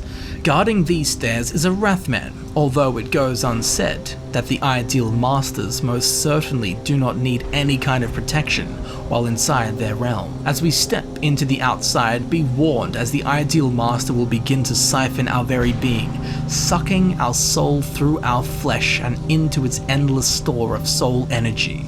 We must be swift in our actions. Underneath the floating crystalline figure is a chest. At the base of this there is the Book of Life and Service, the same one we read earlier and have stumbled upon since. Inside the chest there is an assortment of expected random leveled loot, and the third and final Reaper Gem fragment, which we'll be taking for later on. For now though, we'll want to get the hell out of the ideal Master's grips and break free from the tethering tentacles of arcane spirit reaping beams that cling to our anima. From afar we can admire the sight and grandeur of the ideal Master as we walk away with his goods in our possession. Heading to the west, we'll reach the outer reaches of the boneyard. Glued to the main bulwark on the eastern face is this spiked outhouse redoubt, cathedral-like in motif and crypt-like in gothic atmosphere. While there are side steps, the center houses a huge reaching staircase that leads straight up to the heart of the shivering chateau, populated by souls who seem nothing short of extremely bored, sitting around doing nothing, wistfully leaning on walls and no doubt milling endlessly over how they could have avoided the events that led them to being here, a fate almost as torturous as eternal servitude. Buzzing about like a drunken bee on a warm spring afternoon is a whispering spirit darting back and forth, enjoying whatever it's doing. There is a small series of polished stone steps that lead up to a shadowy mausoleum, inside of which, buried at the back in a pile of bones, is a small chest. Inside here we'll find our much anticipated collection of random leveled loot. But interestingly, on the ground in front of the chest are two oxidized chunks of silver ore. Don't know why they're here, but it seems that everything has a silver lining. Along with them there is also a piece of paper. You guessed it, this is Jiub's Opus page number 4. We'll be sure to tuck that into our satchel and save it for later. Now though, we'll leave this place, and with it the lazy souls meandering aimlessly, locked in an eternity of misery. For now, it is time to migrate to the central north of the Solcan, as we have defeated all 3 keepers and valiantly deactivated the Aegis ritual. The barriers are down, and we can now enter the heart of the accessible Solcan, the Boneyard. A huge walled citadel decorated majestically with towers, parapets, bartizans, steeples, soul spires, and other ghostly knickknacks and architectural designs. Following the Nightstone pathway, we'll be faced by a huge ebonwood portcullis, strapped with black iron bands and rivets. Entering through here, we'll exit into the courtyard of the Boneyard, a truly stunning and brilliant sight, no matter how damning we know it is. The huge bulwark that lines the perimeter is bound in the corners by soul spires, blazing blindingly with planes worth of soul energy. Strangely, one of the soul spires at the back has no glow, suggesting it's not performing properly, but given we don't really know what their purpose is anyway, it's sure hard to say. Nonetheless, it's a worthy observation in obscurity and curiosity. Now the ground is blanketed with thick black grass painted with milky mists, like piercing fingers of rising corpses from their graves puncturing the earth's surface are tombstones, scattered about in this ancient gravesite. A number of undead patrol the grounds. Now in the eastern corner we can find Val Erica's alchemical laboratory. Here lies an absolute dream for any apothecary, a prismatic serving platter of ingredients and potions to play with.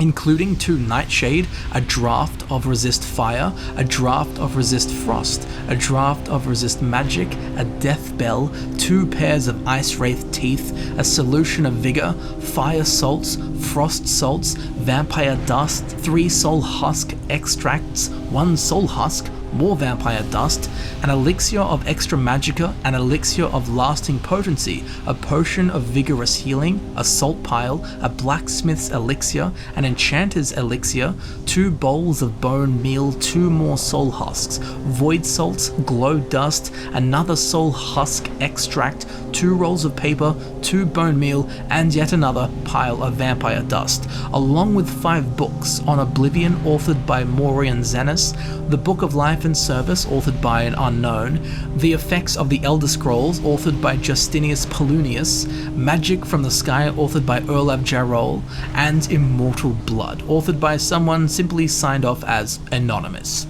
A truly tantalizing assortment of goods for an adventurer of any persuasion. Now, the Soul Husk Extract cannot be made by the player, but only by Valerica, who will require that we trade her 5 Soul Husks for her to brew the extract. Inside the lavish case is also an Elder Scroll, which you can see more of in my full video explaining the true nature of the Elder Scrolls within the Elder Scrolls games. For us now though, we'll head back out into the Boneyard. Now, you may have noticed the king of the castle, an undead dragon named Durnavir, who has been tricked and trapped here by the Ideal Masters to guard Valerica. We will have to fight him during the Dawnguard main questline, but not now, as we're here for exploration and discovery, not violence. But here is something very, very curious and annoyingly unsolvable. Here in the Boneyard, there are 2 chests, both on rooftops. One is on the podium where Durnavir is perched, and the other is on a roof behind it. Both contain random leveled soul can loot, as we would expect, but they are both completely inaccessible without the use of console commands or some serious glitching. I do believe it is an unfinished feature, as there are soul wells all over the place, which as we know are sometimes actually teleporters. But after jumping and standing in each and every one of them, none were in fact teleporters. So there is no way to get up to these chests. They've just been placed here and left to confuse the avid explorer like you and I. And while I like chests of all shapes and sizes, I refuse to spend another second trying to figure out how to get my hands on these 2. We'll just have to admire them from afar, as it's time for us to move onto the antepenultimate curiosity within the Soul Can. Now, at some point during our travels in the Soul Can, we'll run across this lost soul. You must help me find my Arvak. He doesn't deserve to be in a place like this. Calm down, dude. Who's Arvak? Arvak, my horse. We came to this horrible place together. We were attacked by monsters, so I told him to run. Please, he's such a loyal creature, and he's been running for so long. You have to save him.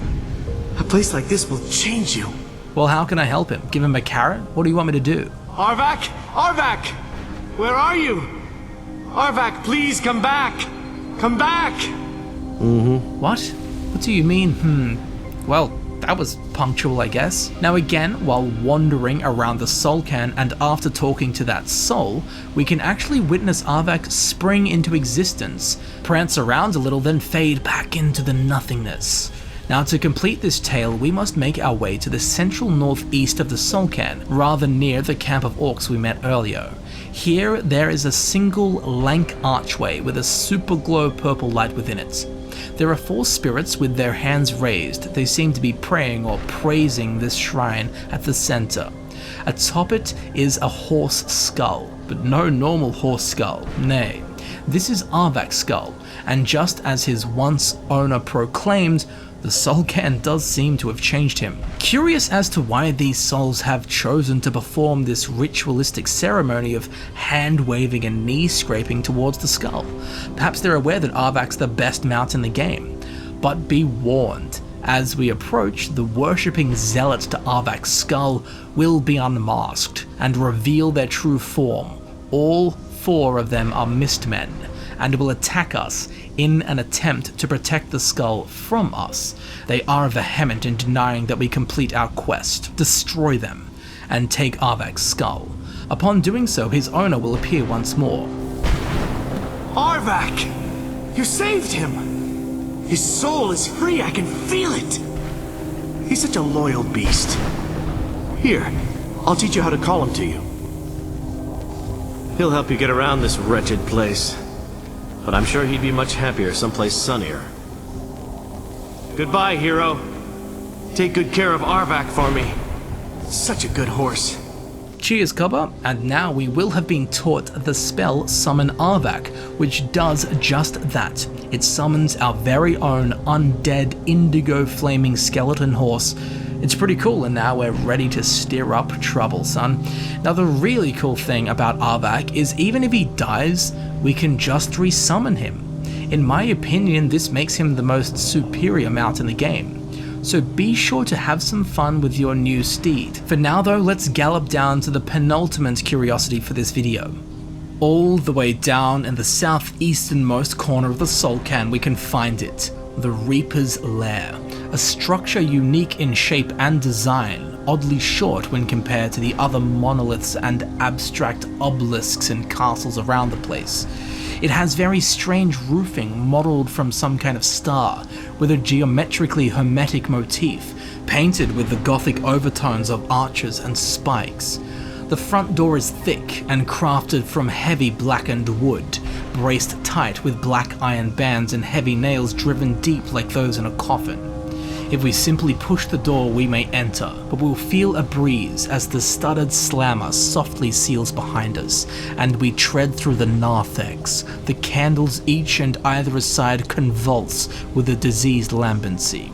A rich vein of ghast runs deep through the node of quietude and bolt that flashbang through the pierceless darkness of the penumbral chamber's nave. We find ourselves in darkness, unable to glimpse the true magnitude of the auditorium, as each rocketing thunder fades, whispering a threnody, leaving us in silence and darkness to wonder anxious the horrors that surround us.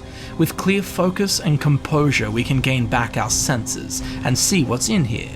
At the center of the room is what would appear to be a teleporter, although this is inaccessible. In front of it, however, is a pedestal.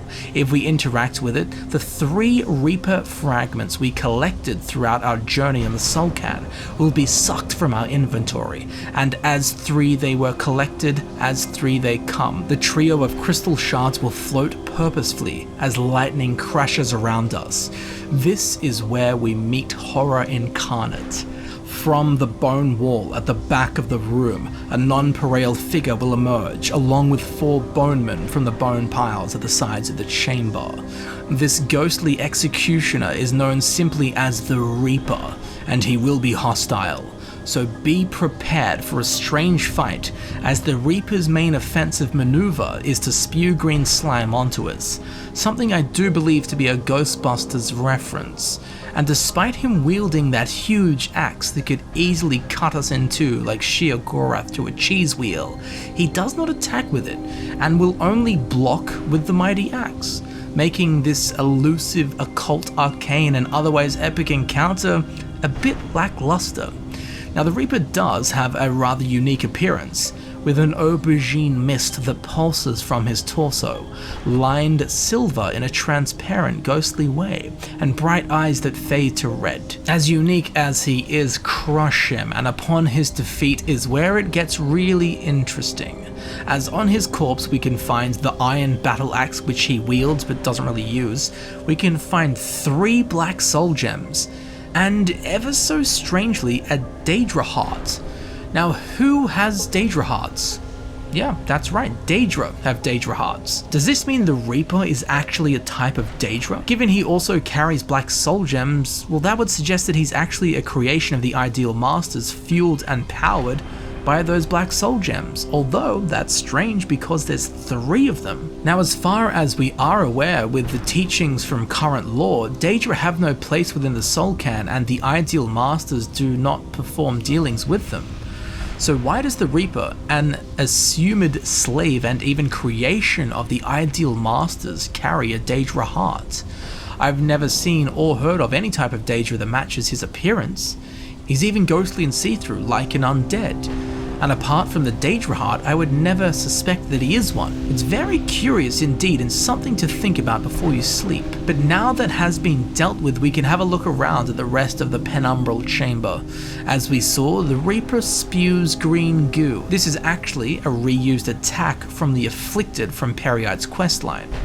But in this case, I do believe it to be some kind of ectoplasm, specifically in reference to that from the Ghostbusters movies, as the ghosts in those movies leave green slime on stuff, and in the Soul Cairn we do find some other Ghostbusters references paired with the fact that we don't see any other ghostly creature in Skyrim perform such an attack, naturally leading me to conclude that yes, it is a Ghostbusters reference. Now it would seem that the Reaper has been using this green slime before, as in the piles of bones lining the ossuary we can find pools and splatters of the green goo. Also strangely, there are a few drips that come from the roof, and they are nothing other than this green goo too.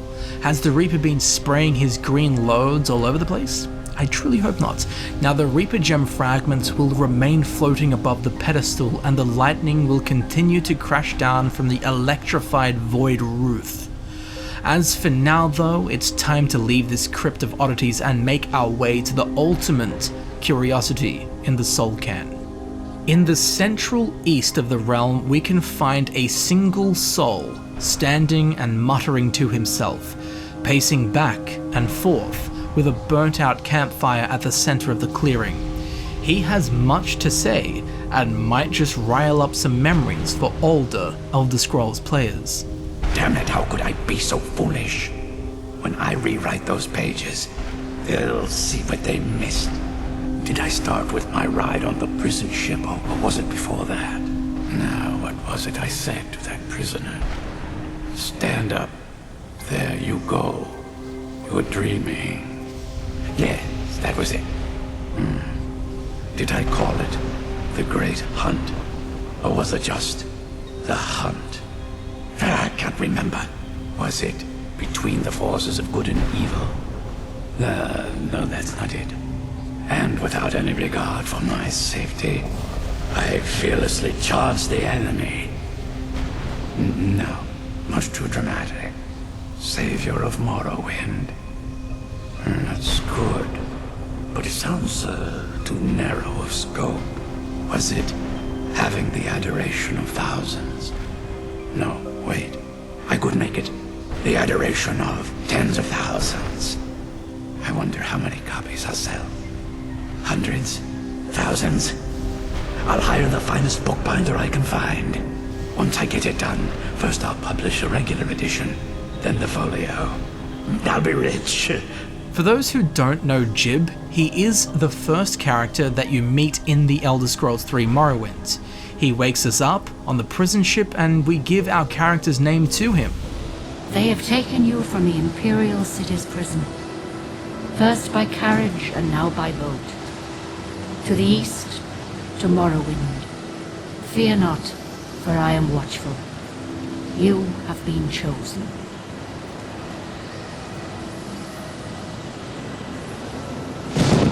Wake up. We're here. Why are you shaking? Are you okay? Wake up. Stand up. There you go. You were dreaming. What's your name?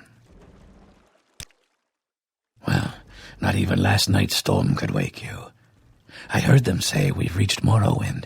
I'm sure they'll let us go. Quiet. Here comes the guard. This is where you get off. Come with me.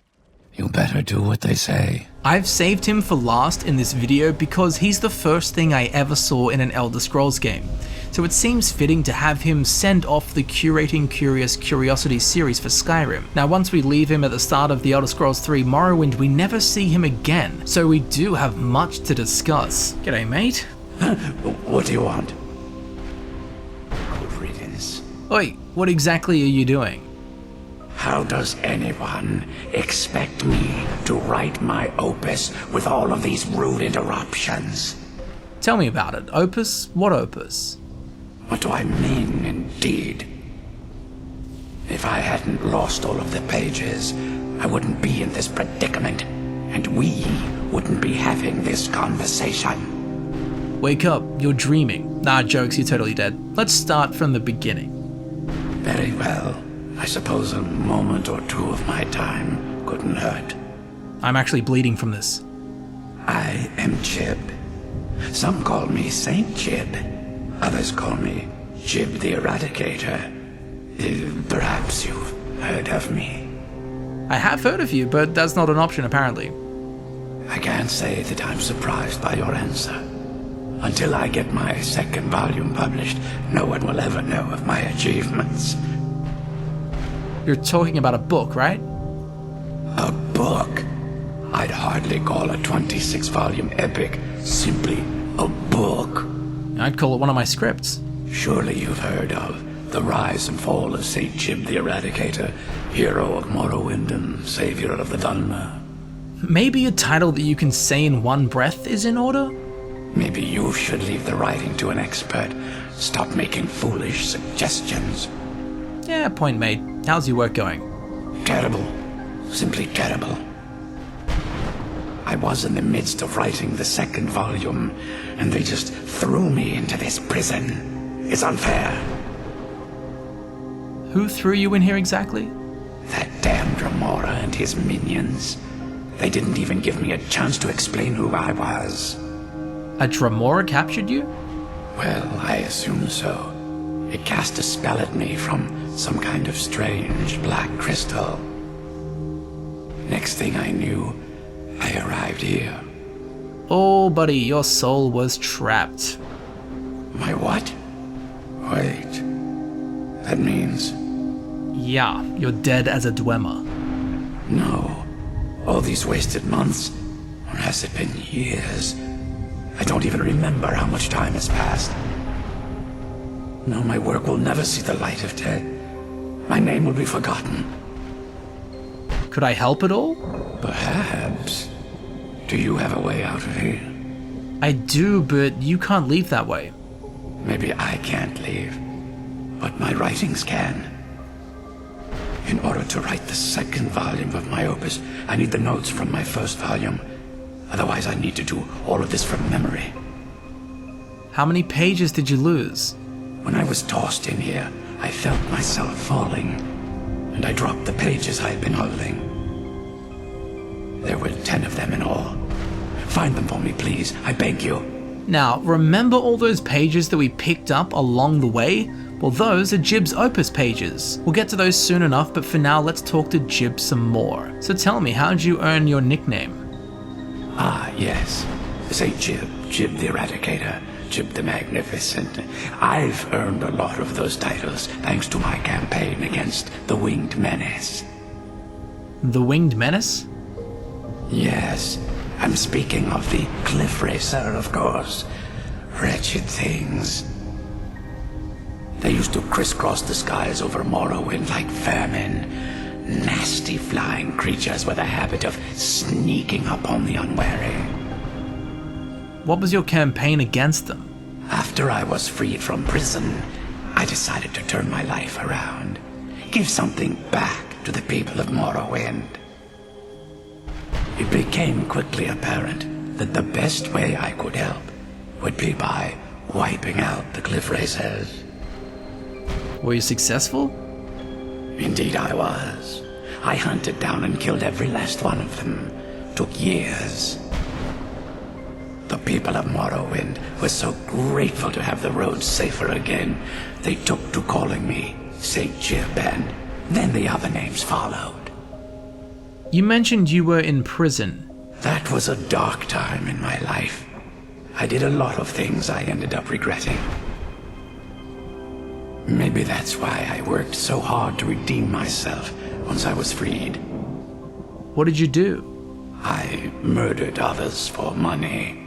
And before you think I belong to some romantic or secretive guild, think again. I was simply an addict who needed money for skooma. The stuff wasn't cheap, and murder always seemed to be in demand.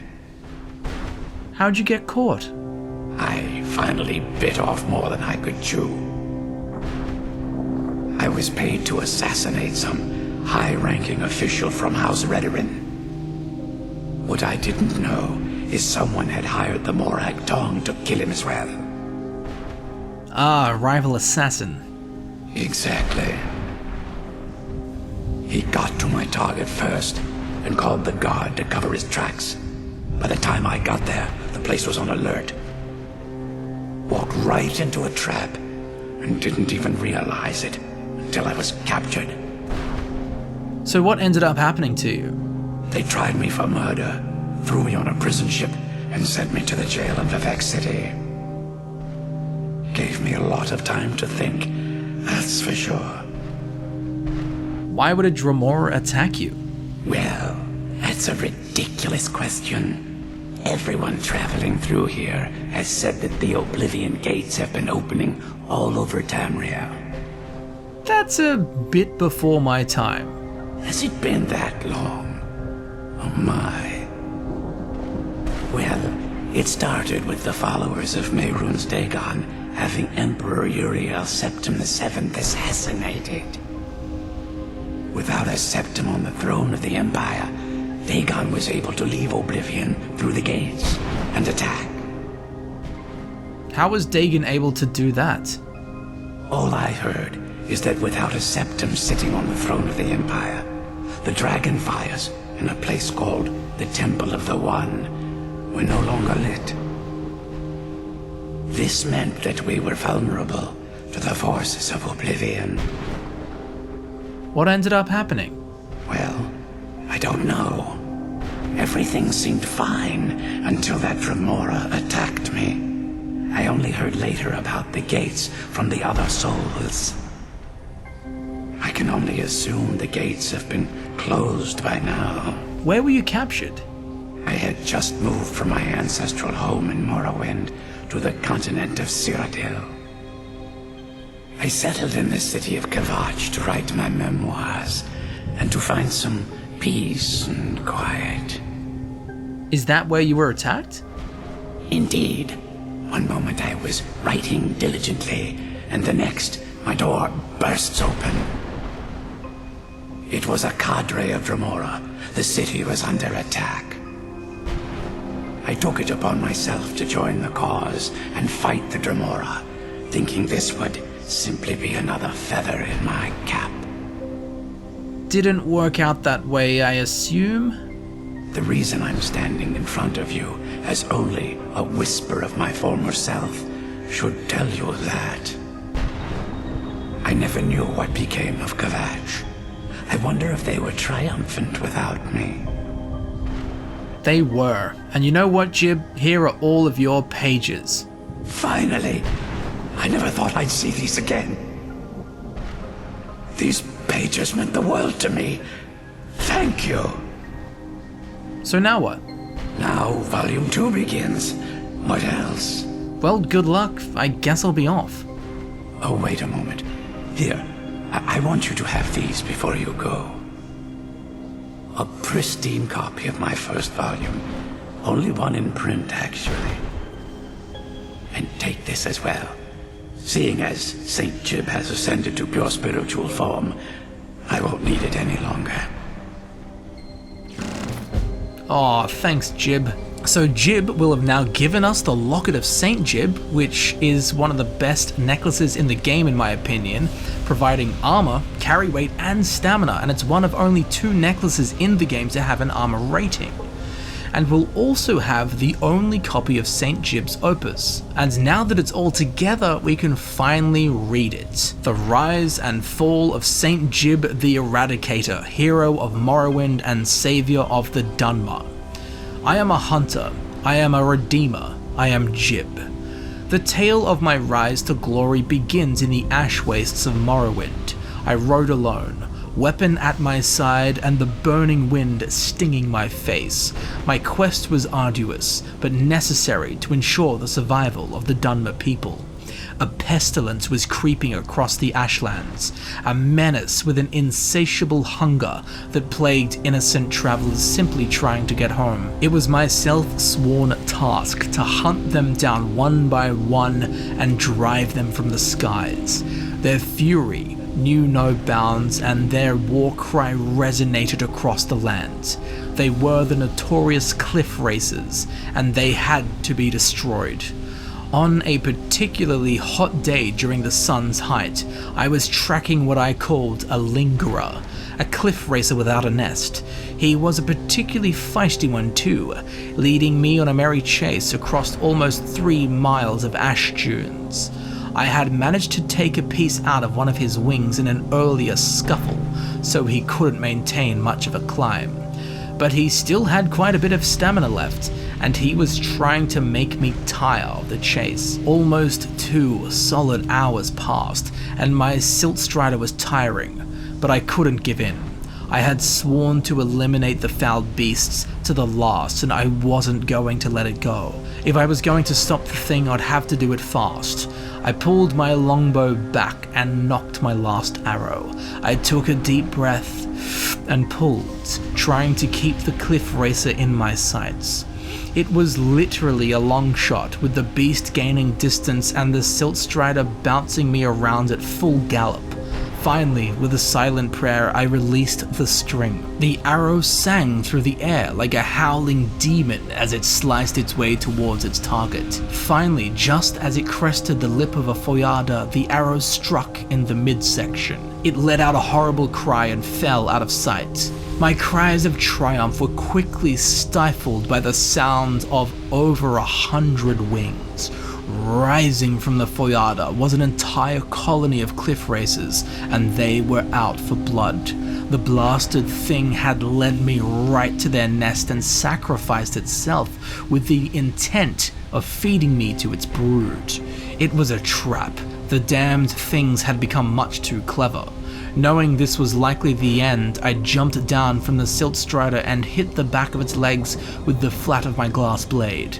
There was no need for the innocent thing to die here today because of my stupidity. As the ash cloud cleared from being stirred up by its massive legs, the cliff racer brood approached.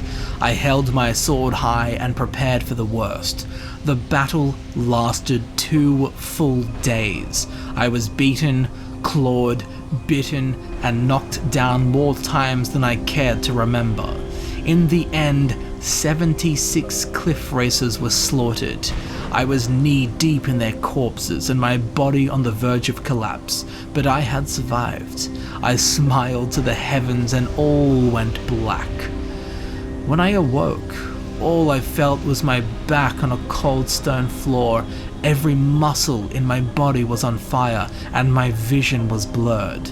Slowly, I tried to climb to my feet. It took several agonizing minutes, but I finally managed to do it. As my eyes adjusted to the dim light of my new surroundings, I realized that I was standing before Lord Vivek himself. He was simply staring at me, floating above his throne and staring at me with his piercing eyes. When I began to prostrate myself as a sign of respect, he held up one of his hands as if to say it wasn't necessary. Was I dead? Was Lord Vivek pleased with me? Was he about to strike me down in anger for my somewhat sordid past? Suddenly I understood everything. Suddenly I realized that I was brought here for a reason. I should have died in those ash wastes, but Lord Vivek must have seen something inside me that he hadn't seen in millennia and decided to spare me from my fate. Thus begun my ascent to sainthood.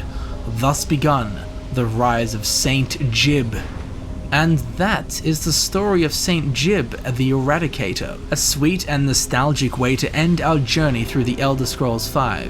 And with that gift we have now fully explored and curated the curious curiosities for the Soul Cairn and all of Skyrim, as this is the final episode. I do hope you have enjoyed this utterly unique area with its ghastly fields, crooked towers, and deathly dark corners, where many obscure and unexplainable oddities lay in wait for the keen explorer to discover and question.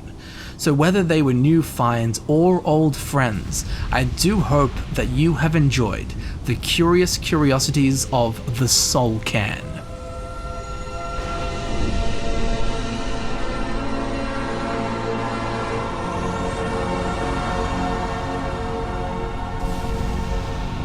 Thank you very much for watching. I've been Camel, and I do hope that you have thoroughly enjoyed the Curating Curiosities video for the eerie and gothic plane of oblivion known as the Soul Cairn.